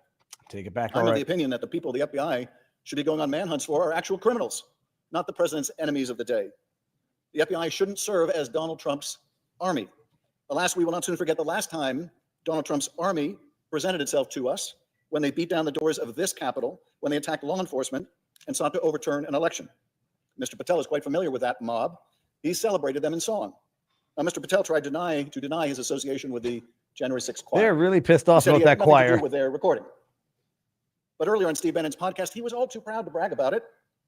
Quote, so what we thought would be cool is if we captured that audio and then, of course, had the greatest president, President Donald J. Trump, recite the Pledge of Allegiance, then we went to a studio and recorded it, mastered it, digitized it, and put it out as a song now releasing exclusively on the War Room. But when I asked him about this under oath, his response was, and you may never believe this, when he said we did this and we did that, we didn't include him. What just I happened? don't know what's worse, taking credit for something he didn't do or doing something and then lying about it. But what I do know is this is not the Are we getting to live here? Okay, let me hit refresh. character of someone who should be director of the FBI.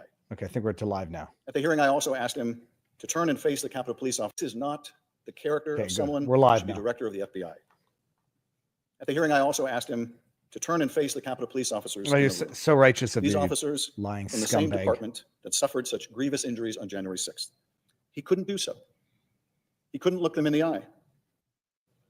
And I don't blame him for being too ashamed. What a He piece should of be shit shit for Celebrating their brains. victimization in a song. Oh, He yeah. should be ashamed. God. The funny thing, I'm going to tell you about a dream I had about Schiff last night. It's actually very weird. And anyone voting to confirm him should be ashamed. And yet here we are on a fast track to rubber stamp his confirmation, asked to turn a blind eye as he takes control of This is not on me, people. This is the government website. the most powerful law enforcement agency in the country. Let me hit refresh. That is what my Okay, let's just go here. song. He should be ashamed. And anyone voting to confirm him should be ashamed. Oh, now we're down to regular speed. And yet here we are on a fast track to rubber stamp his confirmation, asked to turn a blind eye as he takes control of the most powerful law enforcement agency in the country. That is what my Republican colleagues seem poised to do. And I will ask again, how on earth did we get here? He says that so And where often. are we going? By confirming a nominee who is so plainly unqualified, who is tied up in shady business dealings with the CCP and the Kremlin. Can you Who imagine made there are songs with violent cop beaters. Oh. Who made memes of himself sawing the heads off of members of Congress. How on earth did we get here? You said that already. Because we all know where this road ends. Where? Tell me, Schiff. A weaponized FBI, investigations into anyone who stands up to Donald Trump, elected officials, journalists, Democrats, and Republicans, anyone. Now, I know some of my colleagues seek solace in the belief that if they just toe the line for long enough, they'll be spared. But we all know what happens when someone falls out of favor with Donald Trump.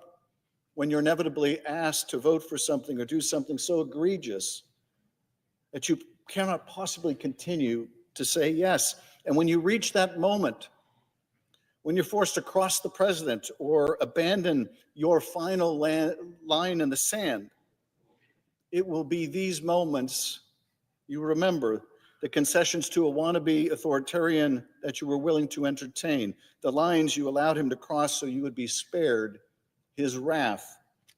But you will not be spared. No one is. Not the veteran, nonpartisan employees of the FBI, not the maverick moderate members of this body, not even the most extreme supporters, left out in the cold the moment they are no longer valuable to this president. When, not if, when you fall out of favor with Donald Trump, Patel and others may be unleashed on you as well. My colleagues should remember there is more room under Donald Trump's bus than on it. Enabling his administration is a one-way street, and by continuing to go down it, you drive yourselves and the foundations of our democracy to the very precipice. My colleagues, oh God, we have a duty today. Yeah. A duty to the Constitution and a duty to the American people. These people, they talk We have about a the duty to Constitution like they 38,000 believe men in it. and It's women of the amazing. FBI who put themselves and their lives on the line every single day.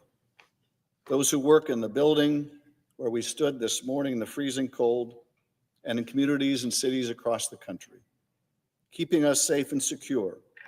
We must take that duty seriously, because if we confirm Kash Patel, knowing what we are getting, knowing where we are going, we will only have ourselves to blame. Mr. President, I yield back. Good. You yield back too long. Do we get moments of silence? I think my kid wanted to show everybody something. The senator from Rhode Island is recognized. Thank you, Mr. President. I'm here to join my distinguished colleague from California in opposition to the nomination of Kash Patel. This guy, and this to make Democrat, crystal it's going to be clear garbage. to this body what he is going to do in that job.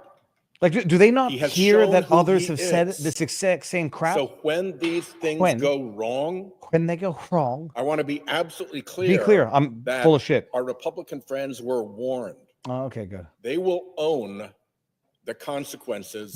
They will of be Kash happy. Patel's They will be happy misbehavior. to own it, White Let's House. start with the fact that unlike any FBI director before, He's got no experience. This guy is a vitriolic partisan. And those are the stripes he shows when he is left to his own devices. He's a vitriolic and partisan those to justice. Are the characteristics he will revert back to when he is running the FBI. We're going to put this on pause, people. We'll come back to it at 1.5 until we get to the regular speed because my kid wants to show the world something. Slow down. I want to show one thing. I'm going to bring up a chat that I had here on the bottom. And the reason I brought this up is because look at that. It's actually M. Gerber. You said this is the thing that this is the guy that got Trump reelected. And look at your avatar. Do you see the avatar? Look what my kid made. This is like home economics. He sewed this together from scratch. Science. Come here and you want to tell the world exactly what makes the giant squid so special. Okay, go for it. You got it. This is the microphone.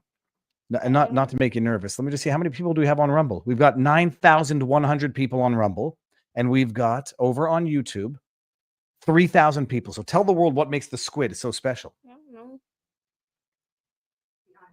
The eyeball. Tell them about the eyeball. Yeah, what about the eyeball? It's too thin. The eyeball is 2 pins. What makes the eyeball of the squid so special? Because it's the size of a basketball. It's the size of a basketball, and it's delicious. Yeah. How many legs does an octopus have? A squid. A squid has 8. That's an This is a squid. It's a giant squid. It's a giant squid. Where does it live? Where does it live? On the ocean. Deep in the ocean. Okay, get out of here. High five. Bye. Now we got to go back to listening to political verbal diarrhea. I'll take a iced coffee out of the freezer if you're getting one. All right, let's go back to the that was it. Kids are much more talkative when they don't have permission to talk.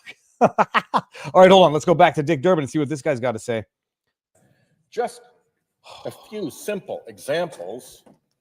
This is from his book that contains called Government Gangsters. Yep. And this is a page of his enemies list. Can we hear the names, please?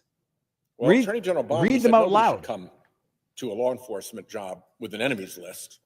So then they had to pretend that this was not an enemies list. No, just let me hear the Well, names. Of course it's an enemies I'm going list. to Google this right now. Here's what Kash Patel himself says about it. Names named, roadmap unveiled. The manhunt starts tomorrow. Good. If you're going to set up a manhunt against is he people, trying to sell are us they on not Kash? your enemies by any logical definition of the term? He goes on to Hold on. I'm gonna pause. video Yeah, we've seen this video. Let that me pause shows this here. The person who's on the enemies list. Let's just go hear the enemies list. I mean, it sounds like a very, very good enemies list. Joe Biden, Kamala Harris, Hillary Clinton, Merrick Garland, Jake Sullivan, James Comey, Robert Mueller, Christopher Wray, Bill Barr, John Bolton, Mark Esper. He's the only one I don't really know offhand. Rod Rosenstein, Pat Cipollone, Cassidy Hutchison, Mark Milley, Susan Rice, Samantha Power, Lisa Page, Alexander Vindman, Nellie Orr, and Miles. That seems like a pretty good list of enemies. If you're going to put together people who have abused of their power to go after their political rivals, that's a damn good enemies list. It's a good start. I have to go read the rest of it. chainsawing off the heads of the people on his enemies list, including the handsome junior senator from California and the daughter of former Vice President Cheney. It's a pretty gross image to be cutting the heads off of people with a saw. Well, I agree that And he should didn't not have put it retweeted up, this from an optics but perspective. he retweeted it. He loved it so much that he put it up on his own media. Oh gosh, that should land you in Things jail. like that are not appropriate for an FBI director. They're bizarre for just a normally weird person, but for an abnormally weird person to be the director of the What the FBI, hell is he talking things are going to go bad. Be warned. Oh yeah, be warned. He is also a completely sycophantic suck-up when it comes to Donald Trump. He wrote children's books in which King Donald rules, and his loyal little functionary, Kash, brings justice to him, pursuing the slugs of the FBI. Really? Yeah, he wrote a book When like that. the FBI is asked to investigate corruption in Trump world, do you think Kash Patel will rise to the occasion, or do you think he'll participate in a cover-up? I think he'll rise to the occasion. All actually. you have Thank to you for do asking the is question. look at his own conduct and his own history. This is not Democrats saying this. What we're doing is relating what he has said and what he has done. This is Kash Patel on Kash Patel. He spread the really abhorrent lie. Abhorrent. Let's hear it. Let's hear it. That federal law enforcement was behind January 6th. It's an abhorrent. Now And I know one it's of the true. many Now I know it's true. Podcasts and interview shows where he spewed so much disinformation and partisan vitriol. It's unbelievable that He was they asked, write it off as a "Looks lie. like you have a preponderance of evidence suggesting there may have been federal law enforcement involved in making January 6th happen." Patel's response, "I'll get you to beyond a reasonable doubt." Beyond a reasonable doubt, he believed and said federal law enforcement agencies were behind January 6th. We know that is preposterous. Well, we know don't. that We is don't. false. We don't. We know And that it's not. investigations have shown that none of that is even remotely true. That is completely false information. That's just, you said And it. yet, Repeat the conclusion. here he is spouting it, and that's what he's going to look like as FBI director, too.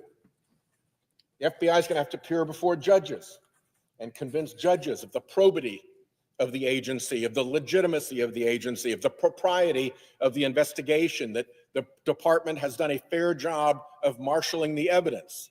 Here's what he says about judges. We got to start impeaching judges if they've ruled against Donald Trump. They were a political terrorist, in his view. Any case that Donald Trump's been charged in, almost every judge is handling this thing as if they were not a judge, but a political terrorist. And of course, he meant the Trump judge down in Florida as the only one accepted. When you start talking about judges that way, you can't then expect judges not to pay attention when you come before them trying to do the work of the FBI. Then there's the question of what his former colleagues have said about him. These are things that he said himself. What have his former colleagues said about him? Every single one, a Trump appointee. John Bolton, National Security Advisor. I didn't think he was qualified. I was forced to hire him. Political pressure. What happened to Bolton? Bolton said, I don't want any part of this guy. I was forced to hire him. We're going to trust Bolton now. I love it. Attorney General Bill Barr. Well, they wasted so much money on this. Bill Barr is deputy director of the FBI. And he said, Patel has virtually no experience that would qualify him to lead the FBI, and said, over my dead body, does he get that job? These are the job recommendations of his own colleagues that show his unfitness. Over at the CIA, they tried to stuff him in someplace. And the director of the CIA, Gina Haspel, I'm no friend of Gina Haspel, but here's what she said about him. If he came over, she would resign before allowing Patel to assume a position as her deputy. This is a guy who has a record of engagement with Trump appointees that show that he is not qualified, not capable, and somebody that they would resign before they'd let work for them. And now we're supposed to let him work for the American people? It is ridiculous. He testified once in state court on a Trump-related case, and his testimony was, to put it mildly, not convincing. Here's what the judge said. Oh, he's talking about the Colorado court. Was not a credible witness. His testimony is not only illogical, but completely devoid of any evidence in the record. Yeah, great. Wasn't this a decision that was overturned unanimously? The court doesn't believe they're nonsense, and statements like this happen all the time in court. But here's where they don't happen. They don't happen with federal law enforcement agents.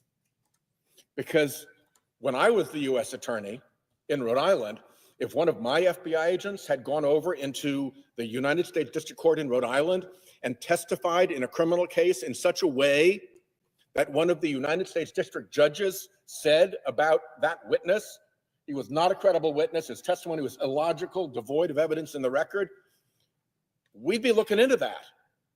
This comes darn close to being what is called giglio material.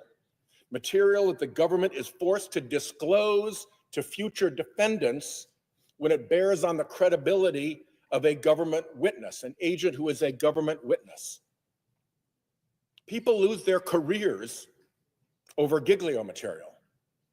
This, if he was an FBI agent, would have caused a response in headquarters to say, what the hell is going on? How did one of our people get involved in such flagrantly fake testimony that he was called out by the judge in the case like this? I've got to put on pause. That decision was unanimously overturned by the Supreme Court. No, Colorado. That was unanimously overturned by the Supreme Court. And he's citing that weaponized partisan judge and his or her, who was the judge? His assessment of Kash as a witness. I watched Kash's testimony. It was amazing. It said everything that we knew, that the National Guard was offered but not called in by Pelosi et al., that Trump was ready to have it there if they so asked. Oh, unanimously overturned, and we're going to go and trust their assessment of witnesses. Yeah. And this is the person that they want to put in charge of the organization, whose probity and whose professionalism and whose integrity are essential to the successful working of the organization. And the guy was basically called out as a liar and a fraud in plain court. Yep, and that court decision was This overturned guy unanimously. It's a hot mess.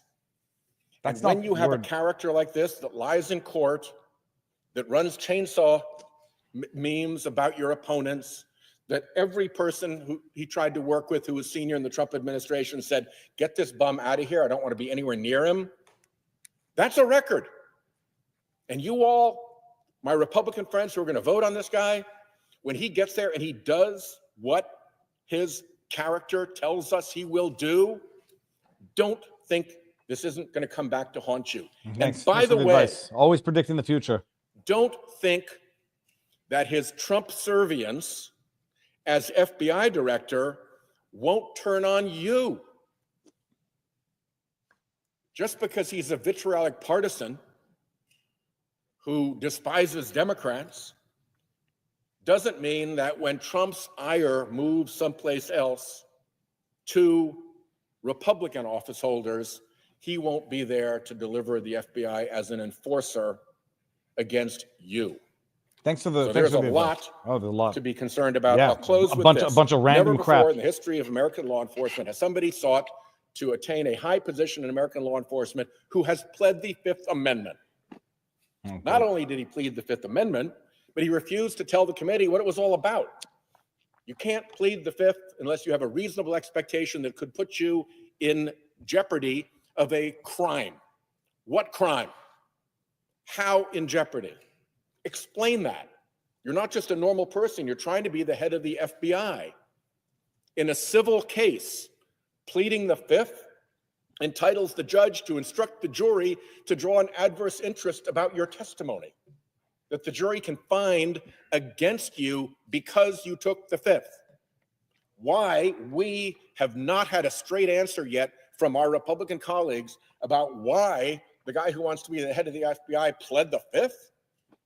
It is an unprecedented, terrible situation. With that, I yield the floor.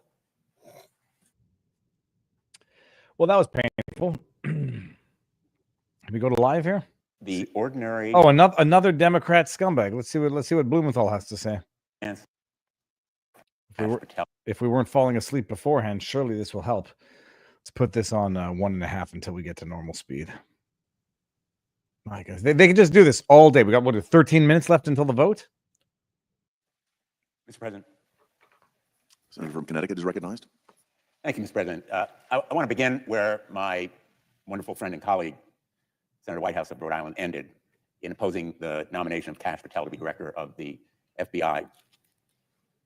I served as United States Attorney as well, and I know firsthand what an investigation and a prosecution can do to an individual's life, even without a conviction. I used to tell my staff the most important thing we decide to do is to start an investigation or bring charges, because that person will be under a magnifying glass. Appreciate what they did to Trump. Even if no charges are brought, and to defend himself, even if there's no conviction, and the charges themselves can do irreparable harm to a person's reputation, his finances, his family, his life. We entrust these positions, investigative and prosecutorial, to people who deserve the credibility and reliance that we give them. The hell is he talking about? The position of director of the FBI or Attorney General of the United States or prosecutors and Even at investigators 1.5, this is boring and putting me to sleep. Ordinary positions. They're not? Oh, Even thanks. potentially in certain situations, they are more powerful than a member of the United States cabinet in the impact they can have on individual lives.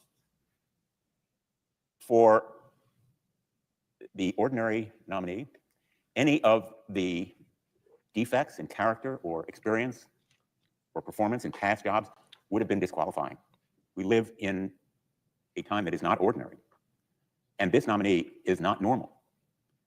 I've never seen any nominee to a position of significant responsibility that has all of these as many jackasses get investigated disqualifying after this. factors in his or her background. But I think that one comment about him that strikes me whenever I read it is the full quote from former National Security Advisor John Bolton. Part of that quote has been cited by previous speakers. I want to read the whole quote. Kash Patel's conduct in Mr. Trump's first term and thereafter indicates that as FBI director, he would operate according to secret police chief Lavrenti Beria's reported comment to Joseph Stalin, show me the man and I will find show you you the the crime. crime. Now, very few people remember secret police chief Beria and the terror he caused in carrying out Joseph Stalin's edicts to destroy people's lives, to execute them, to eliminate their families.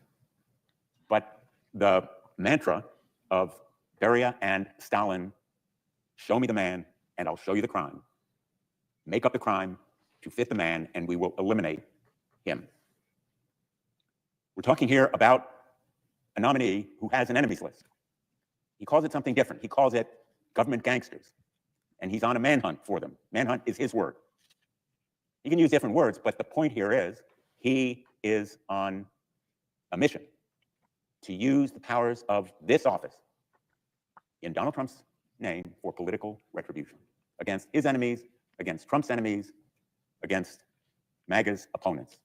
To use these institutions for political retribution is the height of irresponsibility. Even to hint at it ought to be disqualifying, and he has made it explicit in his past writings and his statements and speeches, not just a couple of times. It is a theme that runs through his public comments, that eliminating enemies through the use of prosecution is not only acceptable, but it's desirable. The FBI is a very special agency, 38,000 civil servants, including 13,000 special agents who go after international and domestic terrorism, cyber criminal syndicates, foreign espionage, organized criminal enterprises, including drug cartels, child sexual exploitation, and human trafficking, and many other crimes that affect our lives and the lives of everyday Americans across the country. Oh my God. All different backgrounds, races, religions can be victims of crime that the FBI investigates.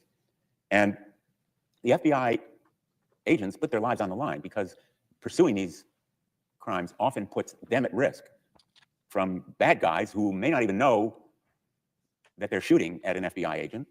The hell is but he it's somebody talking pursuing them. about? They may not know that an FBI agent is operating undercover, and they may be killing him. And so the FBI's work is a dangerous business, but it is for our good and our safety.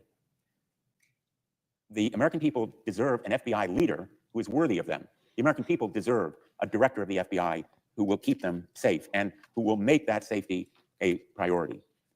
But in recent weeks, the Trump administration has systematically weaponized and politicized both the FBI and the Department of Justice. On her very first day of office, Attorney General Bondi created a, quote, weaponization working group. Let me repeat that. Weaponization working group. And specifically named targets to be investigated. Letitia James, Alvin Bragg, Jack Smith. All of them have led legitimate prosecutions and lawsuits against President Trump. There have been reports that prosecutors and FBI agents have been reassigned from drug trafficking to do immigration enforcement, from terrorism task forces to immigration enforcement. And the administration has issued allegedly unethical or illegal orders, causing many top prosecutors to bravely resign rather than betray their oaths of office. We're talking about men and women who love their jobs in the Department of Justice and do them well. And they have sacrificed.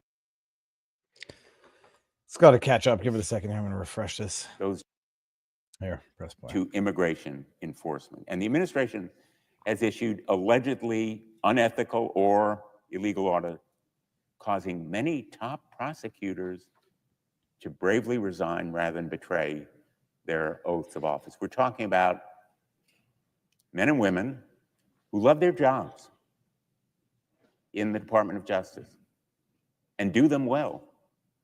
And they have sacrificed those jobs because they were ordered to take action that was unethical or illegal in their view. We need now more than ever an FBI director who is trustworthy and devoted to the ideals and These people just, values of it's the like Department the of more Justice time they and waste, the more they the think they've earned their Constitution above salary. all. This is Anyone taking unwatchable. one of those jobs raises their right hand and swears an oath to the Constitution, not to the president, No, I've never heard this not to said before. the Attorney General, not to any other official. It is to the Constitution. Kash Patel is not that person, not the person. Well, he's going to be have mother that effer, so get used to it, immense Blumenthal. responsibility, most especially at this moment. He lacks the judgment, he lacks the integrity, he lacks the character and competence to be FBI director. Kash Patel's contempt for those agents who put their lives on the line has been clear. He's called them, the FBI, one of the most cunning and powerful arms of the deep state. Does anyone deny And that? there are now highly credible whistleblower reports that he may have directed the purging of senior leaders at the FBI, as well as potentially a mass firing of career FBI officials. Those FBI officials who served professionally with distinction, put their lives on the line, purged as a result of Kash Patel involving himself, in fact, in those decisions, even as under oath, in response to my question, he said, quote, all FBI employees will be protected against political retribution. All FBI employees will be protected against political retribution. Well, we stood in front of the FBI headquarters this morning. In that very building, there are individuals who will be fired because they took assignments. They didn't choose, they were assigned to criminal investigations that happened to involve Donald Trump. Political retribution at its very height. And if he directed the purging of those FBI agents, contrary to the assurances he made to our committee at his nomination committee, Kash Patel was certainly less than truthful with us. I have not been without criticism of the FBI. None of us have been. No agency is perfect. But I am also betting that members of the FBI would say there's room for improvement in this agency. Kash Patel would slash and trash the FBI, not improve it. He would engage in political retribution, not constructive reform. He would weaponize the FBI with that enemies list. He may not say it's an enemies list. He may call them government gangsters. But that manhunt would involve political retribution. And he has conspiracy theories. He's trafficked in them. He said he agrees with a lot of what QAnon says. He engages in election denialism, refusing to say that President Biden Shut won the it and just get off the stage. election. Come on, man. He's even suggested that the FBI planned the January 6th They certainly facilitated attack on the it. Capitol. They were certainly present. And he has glorified those rioters by calling them political prisoners and, in fact, aiding them in their defense. Even the rioters who attacked and assaulted police officers and did them grave injury and in some instances contributed to their deaths. That's a lie. He has joined them in song, producing J6 choir's recording. And he has refused to be honest when Yeah, it it's where really it feels, matters, to be pleading the honest. Fifth Amendment. in This the guy just case accused about Kash Donald of lying, Trump's handling and he just lied of about classified the documents, death and of the then cops on January denying 6th. us, or at least refusing to cooperate in providing us with access to the testimony that Oh, he I believe he offered. offered it to you, Blumenthal. It's not up to him to give it to you, dumb bum.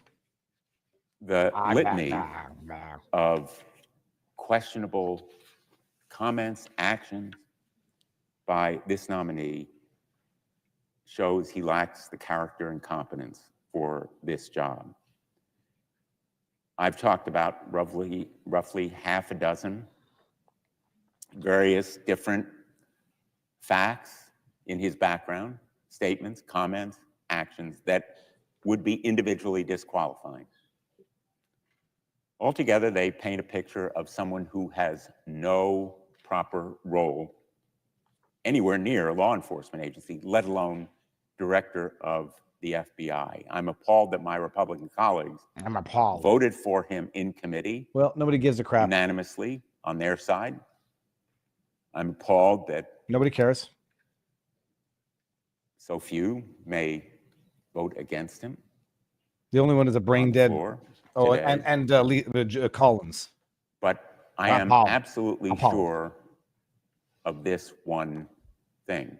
This vote will haunt anyone who votes for him. It's amazing how they will can rue predict the day future. They can't even get to my identify what a woman Republican is. colleagues.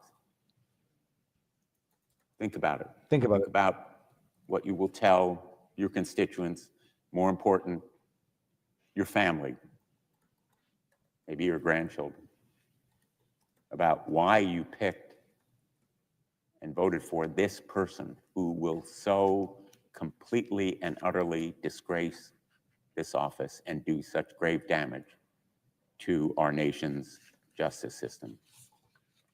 Mr. President, I yield the floor.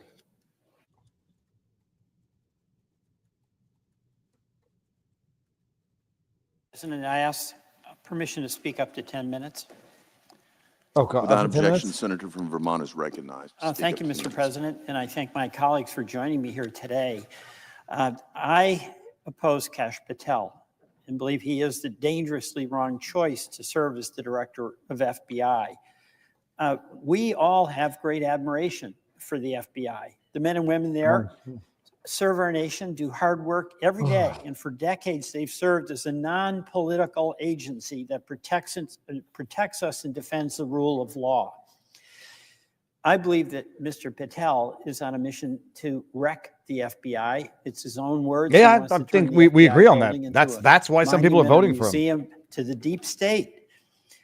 You know, I believe that this country and Congress is in the midst of a slow-moving but rapidly accelerating constitutional crisis. Yeah, bring up the word This again. is real, and we can ignore it or see it. Constitutional crisis. It began most visibly, of course, in January 6, 2021, when two norms of this republic, the peaceful transfer of power and the renunciation of violence, they to cannot get off January 6th and certification, were breached.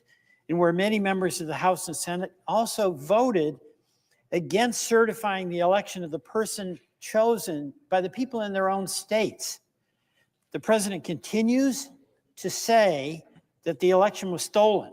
It was. And he has coached his nominees to embrace the big lie. Well, the big lie. Mr. President, the first month of the Trump administration has shown a contempt for the Constitution, an acceptance of lawlessness that is dangerous to the future of our republic.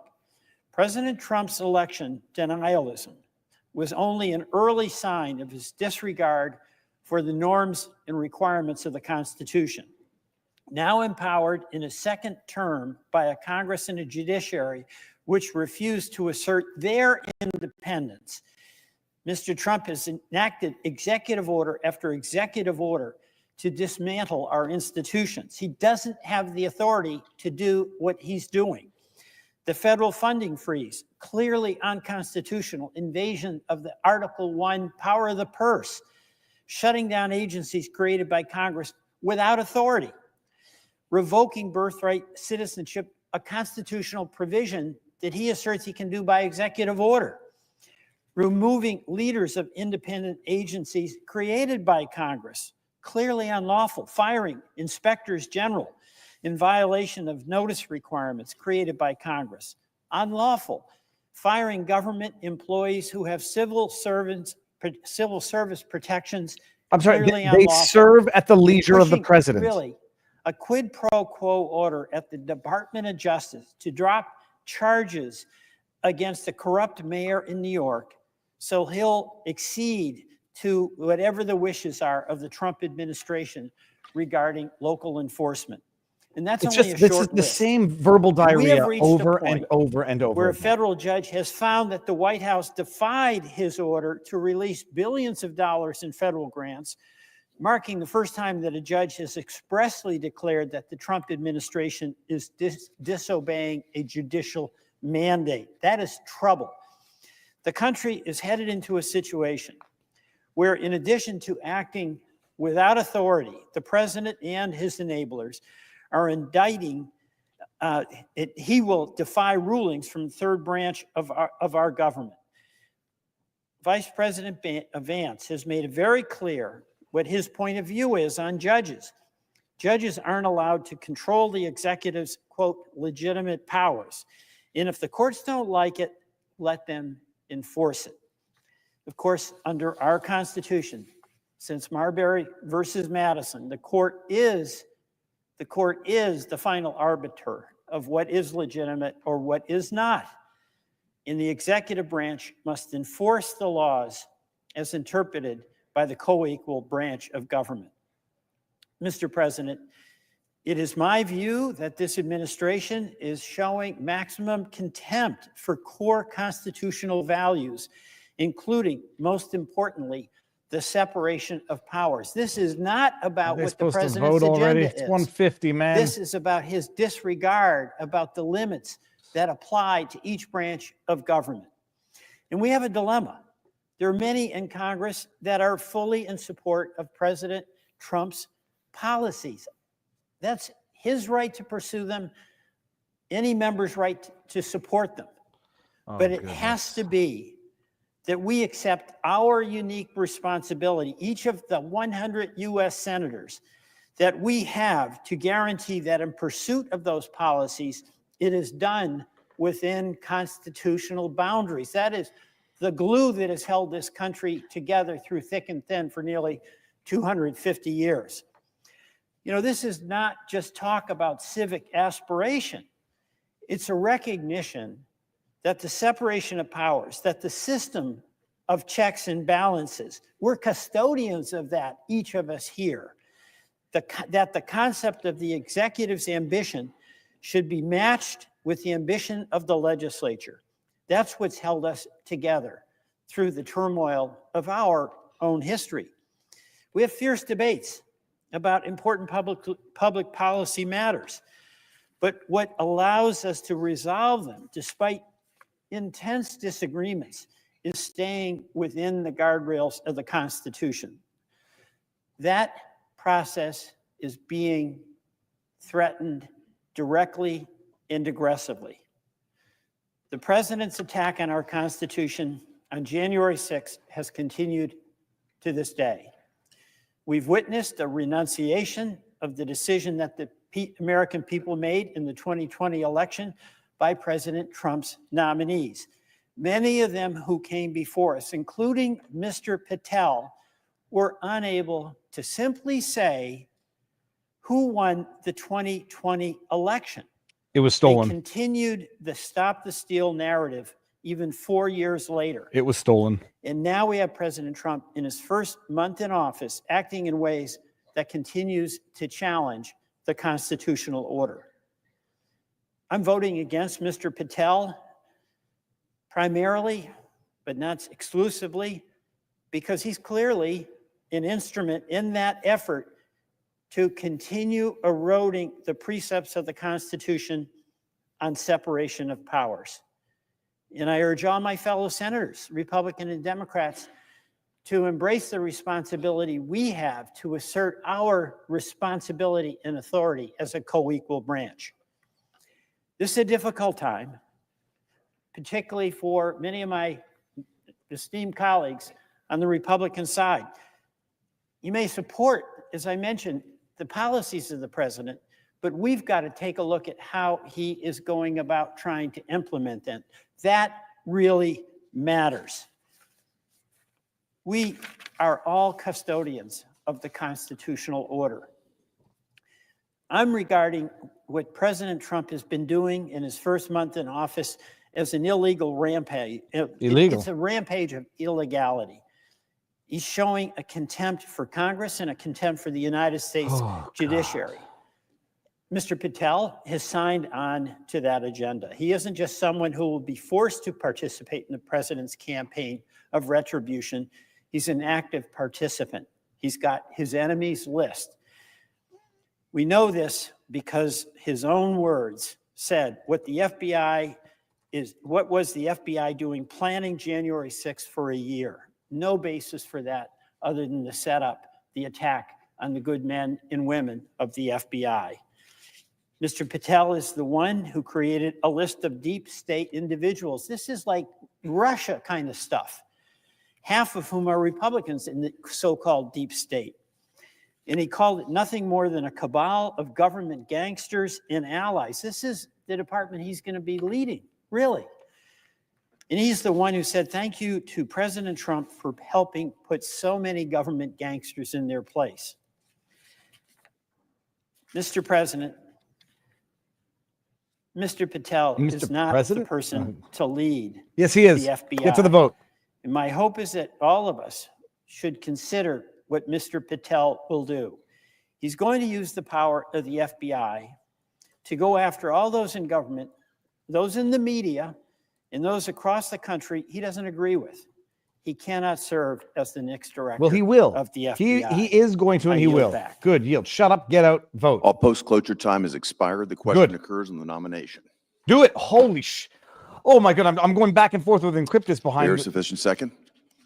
And we thought they were There going to appears to be a all sufficient waste 10 second. minutes to do this. 10 minutes The clerk talk. will for call them. the roll. Ms. Go. Brooks, Ms. Baldwin, Mr. Banks, Oh. Mr. Barrasso. While they do this, I've got a headache from this rubbish. Holy hell. Okay. Encryptus and I were going back and forth in the private chat saying like they had up to like what Encryptus say 40 plus Dems who could have talked for 10 minutes each. That's like 45 minutes. I'm joking. Oh my goodness, that was painful. I actually do have a bit of a headache. Mrs. Blackburn. No. Mr. Blumenthal. Okay, now we're in Blunt vote time. Rochester. So while this goes on, we can leave the audio up, Booker. and I'm going to go to a lot of the tip questions over in locals, Humble rants over on Humble because there's a lot, and we can do this at the same time. Let me show these over here. Oh, I can't do that. I'll keep it up. I won't be able to share the screen because I can't share two screens at the same time. We're not going to miss the. We're not going to miss the climax of the day here. We've been waiting for this all afternoon. Michigan Winter Days, or Me Winter Days, says a quick clip from Lewis Black since we are watching politics. Lewis Black is the guy who screams a lot, right? Mr. Bozeman. I'll play this afterwards. Mrs. Brett. Okay, that's from Michigan Winter Days. Mr. Budd. Law.locals.com. Schnookums Ms. Cantwell. says, funny, they talk about up to Mrs. Capito. representation and purity of thought in the existing and historical FBI when they have been welded as a political weapon. Ms. Collins. January 2016 interview with Mr. Coons. part of Trump's transition team. Mr. Cornyn. Is the audio Ms. Cortez Masto. okay? The audio doesn't Cotton. bother anybody, but I'll just lower it down a little bit here. Mr. Kramer. Okay, do it like Mr. that. Crapo. All right, we got Mr. Cruz. Mr. Mustache 007 says, there's a saying, walk in their shoes and tell me you wouldn't be pissed too. This is a big outing Duckworth. of their true colors. It's amazing. Mr. Durbin. Jopper says, it is true that we are not allowing people to Ms. come Ernst. to CPAC because of their involvement with Jan 6. Then for what? Mr. If it's Fetterman. untrue that they're not allowing people to come to CPAC because of their involvement with Jan 6, then what was it for, says Jopper. Mr. Gallego. It is untrue that we are not allowing people to come to CPAC. Mrs. Then for Gillibrand. what, says Jopper. How old is Jake? I think he's 33 years old. He's young. Graham. He's a young man. 31. Jake, despite all you've been through, be a bigger man and show them what it looks like to be a genuine and a Mr. patriot, Haggerty. says J-62. Trump's out here appointing women and people of color all over the place, yet he's still a racist misogynist. Yeah, that tracks, says Sammy. United States Marine Corps Burroughs says, they vote to have a vote. Yes, and now they're voting on the vote that they voted to have the vote on. Here is some cash for cash, says Outlook. Okay, good. Miss Hirono is going to say no. Okay, so now do we have, this was where I thought we would have the total tally. Oh, Mr. Husted. Unofficial tally. Where is it? Mrs. Hyde Smith. Mr. Johnson. Cash got the votes. I'm going to go to Kalshi and see what's going on here. I think the 52 number vote took a big hit because of who defected? What's her face defected? Collins. So now it's at 52% for 50 votes. No, 52% for 51 votes and 48% for 50 votes.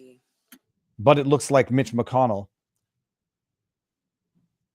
Lisa Murkowski. Oh, no, there's some big swings here. Mr. Kim.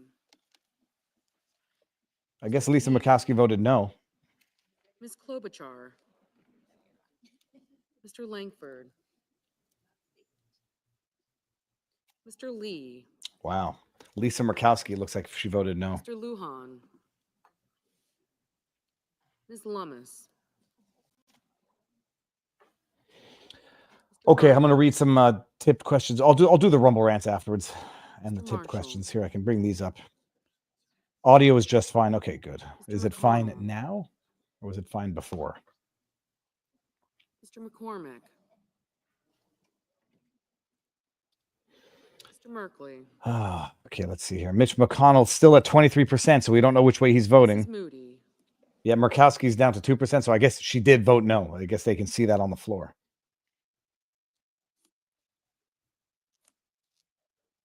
Mr. Moran. I'll go to Twitter. Mr. Moreno. Aye. Mr. Mullen. Ms. Murkowski. Mr. Murphy. Mrs. Murray. Like, where are they all waiting if they're not on the floor? Do they just leave after they've done? Mr. Ossoff. Ossoff. Oh lordy. Let me bring up some Rumble rants because I can bring those up here. Mr. Paul. Okay, we got. I still haven't been convinced that the FBI was not the instigator of the violence on January 6th. I remain convinced that they were there and there were agents, CHSs, and agents provocateurs. Convinced. Call me wrong. Call me crazy. Super sticker from Steven Zielik Music Studio. Thank you very much. What do we got? Elliot Ness has a list of gangsters. Enemies list. Ms. Rosen. Speed him up, says VFR. Okay, we got this. What do we got here? The confession through projection. This is all confession through projection, Steel Manning. Absolutely. Didn't Rich fake going to Vietnam? I don't know. That might be Blumenthal. I'm not sure about that. VFR, what is this Butler slandering Cash? What's up? Mr. Schatz. You want to show it again? Oh, get over here. He put his name on the back of the squid now. Hold on. Look at this. Look at this. How beautiful is that? He sewed it on? Oh, it's glue. Okay, dude. So did you do the buttons on the shorts that I have upstairs? No. What is it? See, how much did the poster boards cost taxpayers? Oh, and the environment. Like those are corrugated plastic thingy things. Let's not forget that Schiff is guilty of trying to frame a President Trump with treason via the Russian collusion, which itself is collusion. Absolutely. Schiff is the worst. I'm going to tell you about my dream because I legit had a dream, and I can have my wife come in and tell you, to confirm that I had it this morning. It was not a nightmare, and it was it's a weird thing. I'll tell you about it afterwards. Thanks for speeding up your comments, Viva. Notice how Democrats deify police when talking about January 6th, but demonize them during the BLM. Absolutely. The FBI is a corrupt institution, as it has been since its inception, but it's the most respected agency ever until Trump decides to wage war on it. Then, no, hold on a second. But it becomes the most, legit organization ever when it goes after Trump. Mr. Tuberville. Everything is confession through projection. Viva, the guy is so boring. Please speed it up. Okay. Mr. Van Hollen. My experience can't be compared to Jake's, but as someone who was fired due to mandates, prosecution will change you and make you more expressive. God bless him, says White Lightning. People can't comprehend that just because Trump won, you didn't win Congress or the GOP. Warren. A lot of the old guard still exists and is quietly Mr. plotting. Welch. Says free men die free. Mr. Ron Whitehouse. Paul libertarians proved the GOP rigged it against Ron Paul, and the courts told Wicker. us, too bad, private property not subject to election Mr. law. Wyden. CPAC equals them. Mr. Young. Oh, we just heard something in the back. Yeah, is Charlie Kirk aware this is happening? I think he is. I'm going to keep that one pinned in the back so I can go and ask him afterwards. Trusting CPAC instead of Ron Paul libertarians Senators is your voting first in the mistake. affirmative. Banks. Barrasso. Should count the affirmatives. Blackburn, 3, Britt. 4, Bud. 5, Cassidy. 6, Cotton. 7, Ernst. 8, Grassley. 9, Haggerty. 10, Hawley. 11, Hyde Smith. 12, Kennedy. 13, Moreno. 14, Hall. 15, Schmidt. 16, Scott of Florida. 17, Tillis. 18, And Young. 19. Senators crap. voting in the negative. Duckworth. 1, Durbin. 2, King. 3, Lujan. 4, Murkowski. 5, Murphy. 6, Padilla. 7, Peters. 8, Sanders. 9, Warner. 10, and Welch. 11. Dude, what the hell's going on? Miss Slotkin. Miss Slotkin. No. I guess they're doing like, I have no idea what the hell's going on anymore. Trusting CPAC instead of Ron is your first mistake. Let's not forget the GOP is still one half of the establishment. Vaughan poetry. I have no idea what that is. Lying dog-faced pony soldier. Then we got Mitch is from the camp era of politicians who gutted the U.S. with trade deals to bolster the CCP intentionally. As Klaus Schwab said, the CCP is their future model of government. They've been at this long. Sheehy. Mr. Sheehy. What is this about? The purpose of this speech, 200-watt studio. That's an old one, but thank you. Viva, have mercy on us all and make this fossil and mute this fossil. Tell us jokes, anything. What a beautiful dog you have, Pineapple Girl. That's a Neapolitan Mastiff, if I'm not mistaken. Or the Cane Corso, the Italian Mastiff. Beautiful. Mitch Floral from Under a Rock says, Mitch is making a new parfait, the filibuster. This is a filibuster. He announces retirement, votes no, and is the FU out the door taking bets. Well, you can still make 25 cents on your dollar here. Correct, Viva, but cloture is actually a sleazy way for them to skirt the Constitution's 2/3 vote threshold for Senate passage. Crapo. Mr. Interesting. Crapo. Aye. There's Pineapple Girl again. Beautiful dog. Please explain cloture. Got that. Suicide. Oh, I got all these. Okay, good. So now I can unflag all of these. I'll leave Mr. them Scott of flagged. South Carolina. Aye. Ms. Rosen. Ms. Rosen. No. Oh my goodness, I'm back hurts. I gotta pee again. Get to it. And I'm gonna get to all the tip questions Mr. afterwards. Tuberville. Aye. Free SC01 says, Viva, David, if you're having dreams about Adam Schiff, you need serious help. LOL. Aye. You might be right. Free SC01 says, notice they are taking votes and the chambers are nearly empty. Yes. So I think they come in, they vote, they leave because, they've got better things to do. They got to go make some trades. Mr. Risch. Mr. Risch. Aye.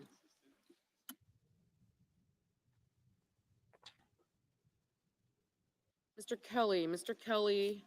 No.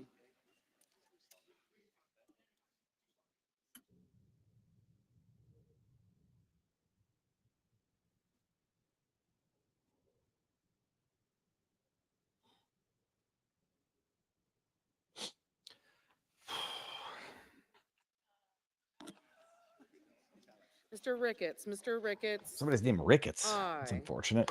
Mr. Blumenthal. Mr. Blumenthal. Nay. No. Mr. Daines. Mr. Daines. Aye. Mr. Oh, here we go. We got them. Mr. We got them on the bottom. So Justice. 29 to 16. Aye. 30 to 16. Oh, I cannot wait for Cash to come in. We'll get to the bottom of January Ms. 6th. Cantwell. Ms. Cantwell. No. Mr. Graham. Mr. Graham. Aye. Ms. Collins. Ms. Collins. No. Mr. Marshall. Mr. Marshall. Aye. Ms. Lummis. Ms. Lummis. Aye. Mr. McCormick. Mr. McCormick. Aye. Oh, McConnell paid. McConnell paid. McConnell, what did McConnell? McConnell voted yay.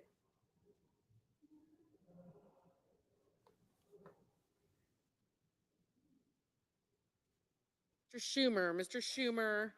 No. Mrs. Gillibrand. Mrs. Gillibrand. No.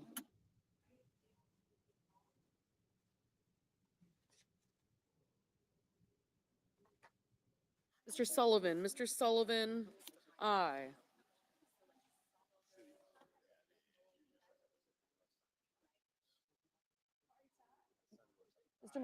Mr. McConnell, aye. Ah. Mr. Wyden, no. McConnell voted yes. It's funny how the market knew that before we heard it, but maybe there's a bit of a delay.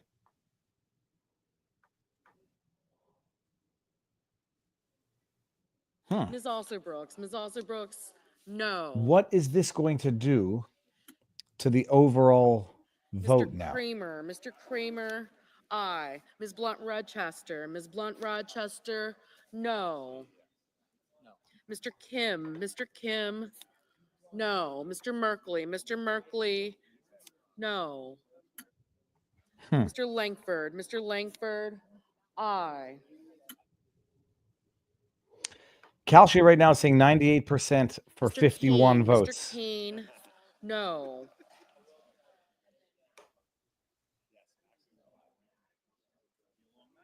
Mr. Warnock, no. Ms. Hirono, no. Hirono, no.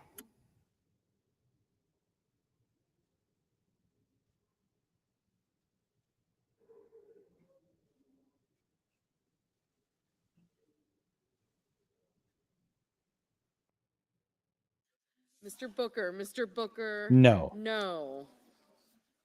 Mrs. Murray, no. Mr. Heinrich, no.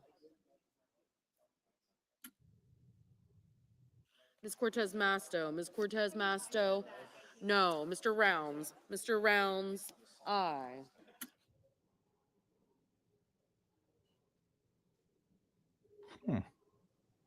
Trying to figure out what's going to happen in terms of the actual number here. This is we've got a countdown on the right. Mr. Moran, aye.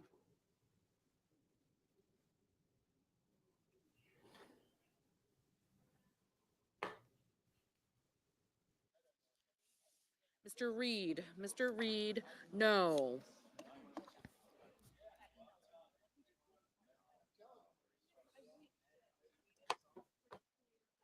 Mr. Thune, aye.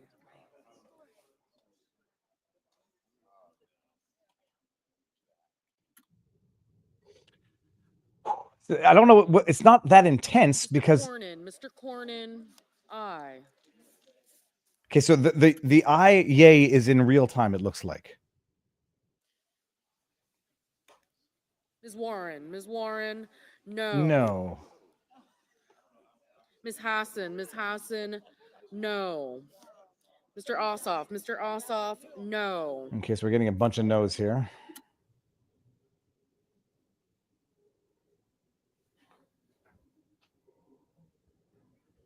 Mr. Fetterman, No. no.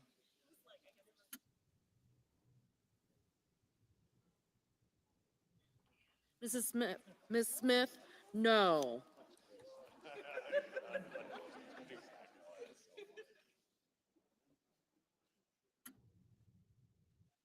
Mr. Van Hollen, no. Mr. Markey, no.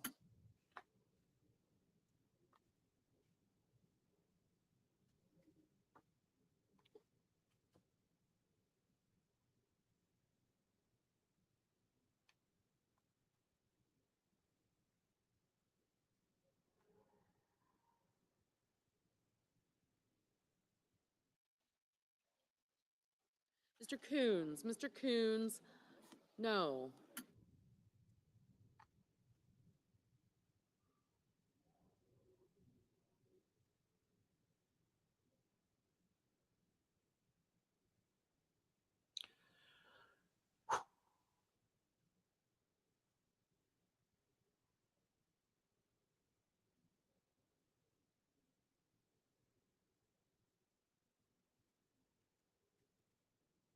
Ms.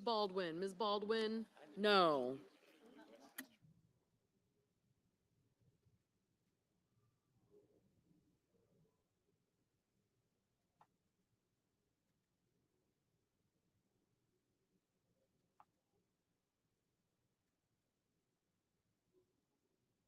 Mr. Hickenlooper, no.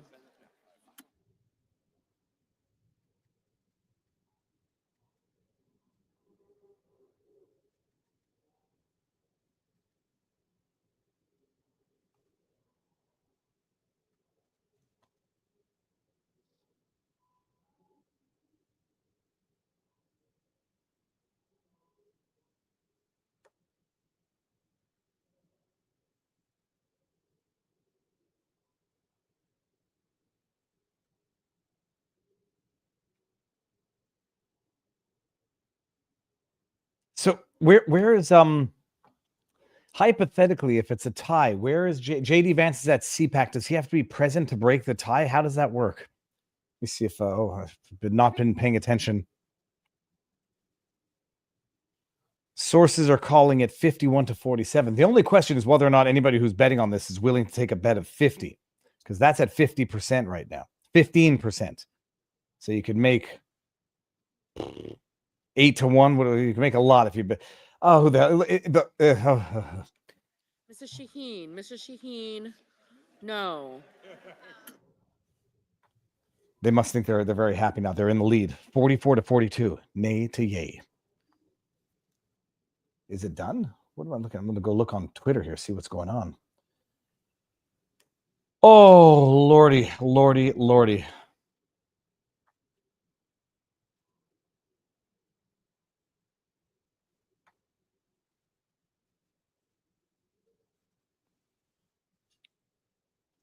Let's see what the vote is. Okay, still 44-42. Unofficial tally. What does Kash do on day one?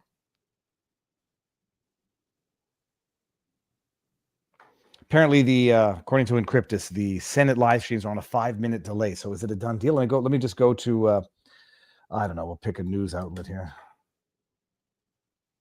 Breaking. I don't see anything breaking yet. Let's go over to Twitter, see who breaks things on Twitter. Let's go to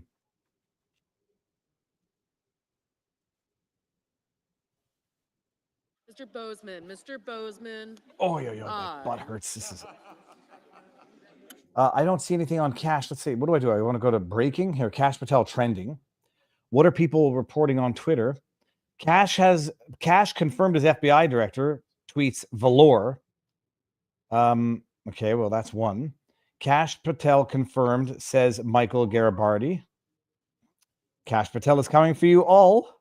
Americans are here for it. That's 7 minutes ago. Ms. Klobuchar, no. Mr. Hoven, aye. Mitch McConnell did just vote yes. People look like they're celebrating. 1 minute ago, Kash Patel is going to be confirmed. A's almost have it, but I think that person's probably on the same delay as us. Confirmed says, oh no, that says confirm. Kash Patel, new FBI director, says all Tejish Rahor, but see, I'm not seeing any. Mr. Schiff. Go to who would be down there on site? Posobiec? Let me see here. Let's go to Poso's feed and see what's going on there. Jack Posobiec says breaking today is the day we cash in. Okay, but that's in a 16-minute-old tweet. We're live at CPAC, so he's not there. We need someone who's on the scene who's not subject to a 5-minute delay.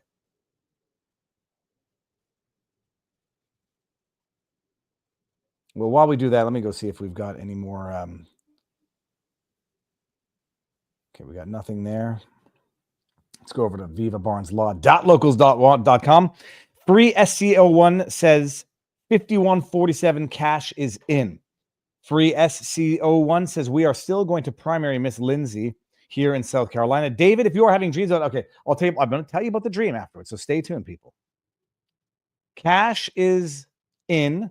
Collins and Murkowski said no. 44-46. It's so intense when we're watching it live, but apparently history has already been written and we're just catching up on it.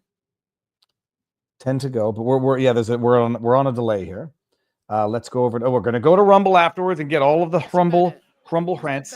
Oh, no. Okay, 47. Oh gosh. Mrs.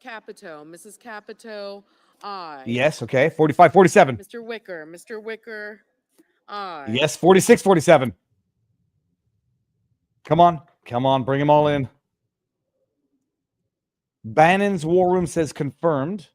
Yeah, they are definitely down. Natalie Winters is probably, I don't know, but they might be. Everyone's at the CPAC. Apparently, it's the place to be Mrs. these days. Fisher, Mrs. Fisher, aye. Yeah, there we go. 47. Tie. Let's do it. Let's get ready. Confirmed. Let the bodies hit the floor.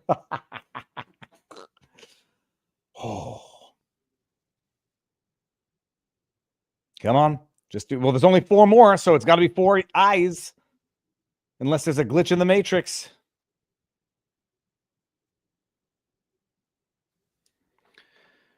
Whew. Hope Blumenthal, they should have weighed their words. Knowing you're going to lose, weigh your words. Or try to go the other tactic, is be so damn offensive and adversarial that you then claim retribution if and when you get investigated for tax fraud, insider trading, pedophilia. I don't know what else these guys are up to, but they chose that tactic. Might have been the one I would choose to have done. Let the prosecutions begin. Benny Johnson reported Cash is confirmed. Well, I prefer the Mr. Cruz. thumbs up. Aye. I vote for this man.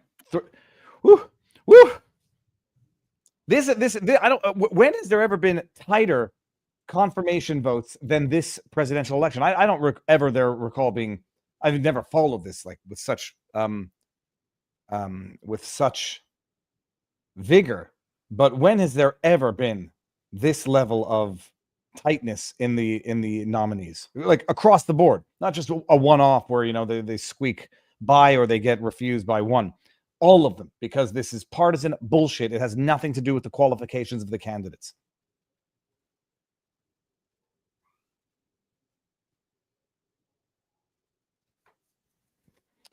Yeah, they see. It's funny also the calcium markets. I don't know what's going on. If there's like random bumps up and down, or people are accidentally buying stuff that they don't want to buy, but it's still not at 99-1 yet for 51 votes, despite everyone calling it.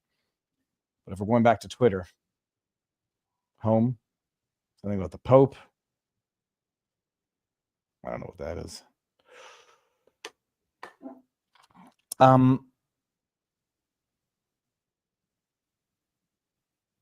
Live Kash Patel confirmation vote. Watch, they got Tim Young doing it. Tim runs his mouth. I'm going to be on with Tim runs his mouth next Thursday. This next Thursday, right? Hold on. Is it next Thursday or this Thursday? Next week. Okay. Next week, I'm going to be on with Tim runs his mouth at 8 o'clock on his channel.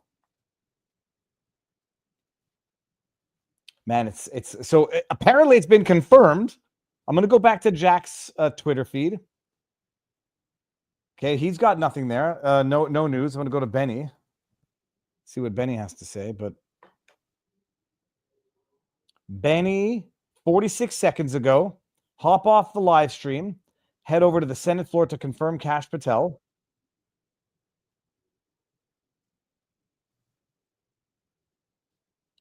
Mr. Mullen. Okay, I don't Aye. see breaking. Mitch McConnell votes yes on Kash Patel.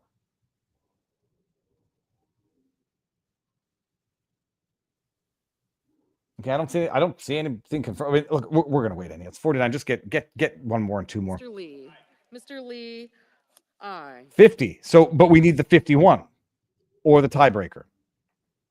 And there's 1 vote left. Even my kid is sitting there cheering. He doesn't know what the hell's going on.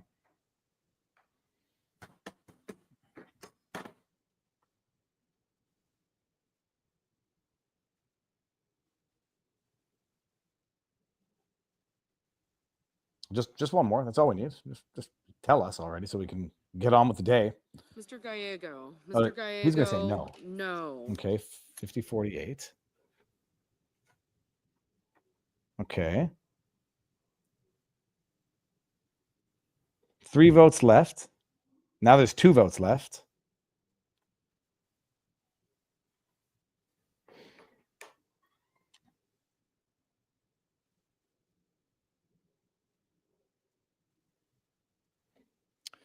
Let's just see what's going on the Twitterverse. See what's going on in vivabarneslaw.locals.com. Go to the aggregate chat. Lee makes 50. Benny was right. 50 plus 1. Who else is not over yet? Boom 5149 says Mike Engelman over on Twitter. Let me see who this individual is. I'm just reading from our locals community. Mike Engelman. Mike Engelman. Okay. He says, boom, 51 to 49 confirmed 1 minute ago. Kyle Becker is reporting he's been confirmed.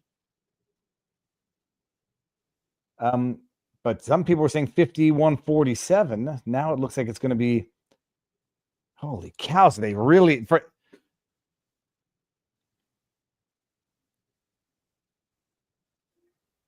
What the heck is taking so long right now? Even the woman right there, she's thinking like, what the heck is taking so long? Mr. Curtis, aye. There you go. That's it. Now it's official. Although people knew before. And then there's one more vote. So it's going to be 51-49. And I think there's going to be some people who were in the predictive markets that are going to be mighty pissed off with that because it was supposed to be 52. Who's the defector? But Cash, how many senators? It's 99% now for 51. So I guess it's in. Who are the two? Because Mitch McConnell flipped. He was supposed to be voting no. It was supposed to still be 52-48. So who are the two that flipped? You got Collins and Murkowski. How did Murkowski vote on this? I forget now. Hold on. Let me go see the results here. But that's it. It's in. And now you've got, holy shit, people. You got Cash, Tulsi, and RFK.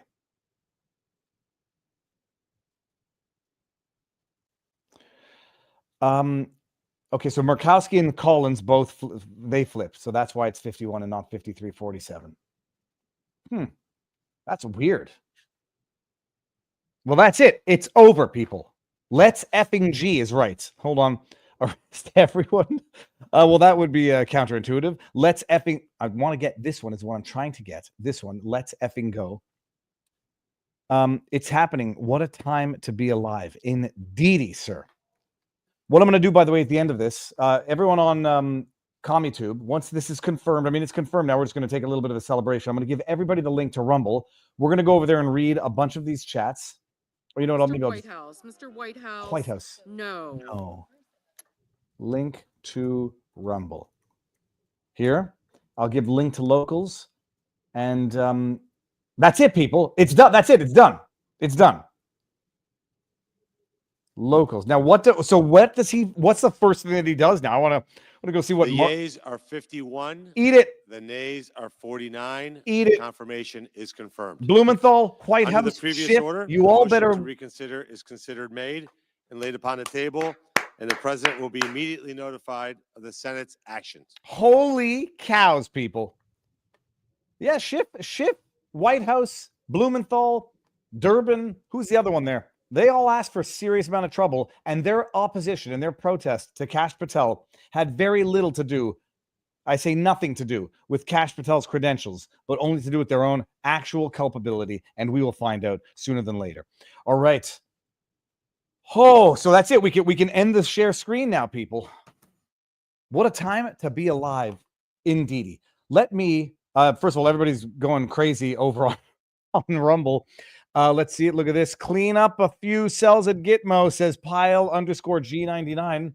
If we go over to vivabarneslaw.locals.com, we got thank you everyone here for the updated vote totals. You guys rock, says Yanks. Cash better go after Russian Schiff, says Maria36. There are a ton of Rumble rants.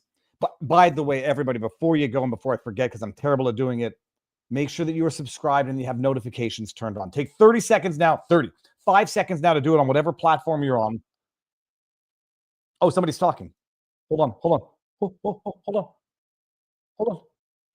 Thank you to my colleagues. Here we go. You've never been in one, it's okay. But no, it's a chance to have a spirited discussion and debate about policy and about the budget resolution. So What's happened here is that the Budget Committee reported out Senate Concurrent Resolution 7 that Is this will about? allow through the reconciliation process the spending of money and the reduction of spending based on different committees.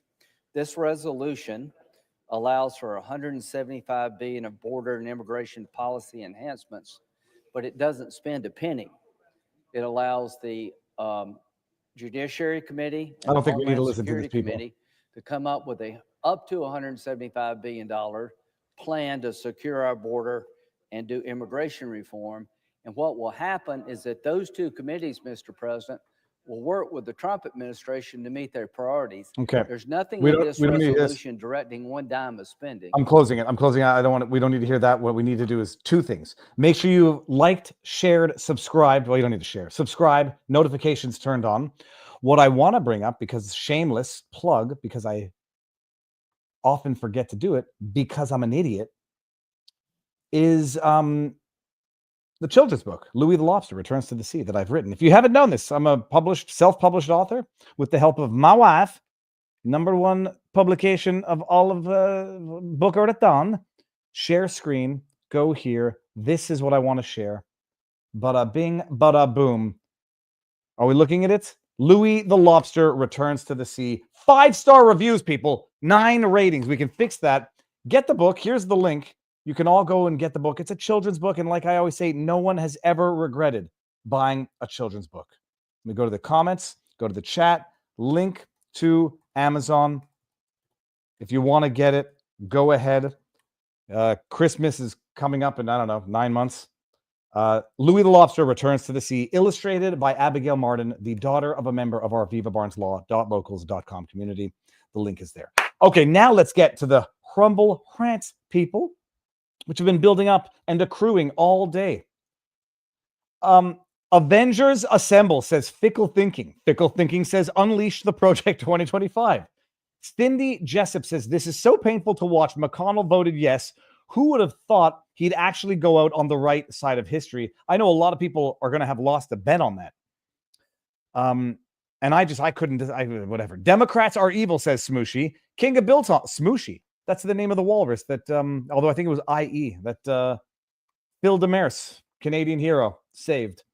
Sorry, Smooshy, that just brought back some memories. King of Biltong in the house says, increase your protein intake with some great tasting meat snacks. Biltong is packed with B12, creatine, iron, zinc, and much, much more.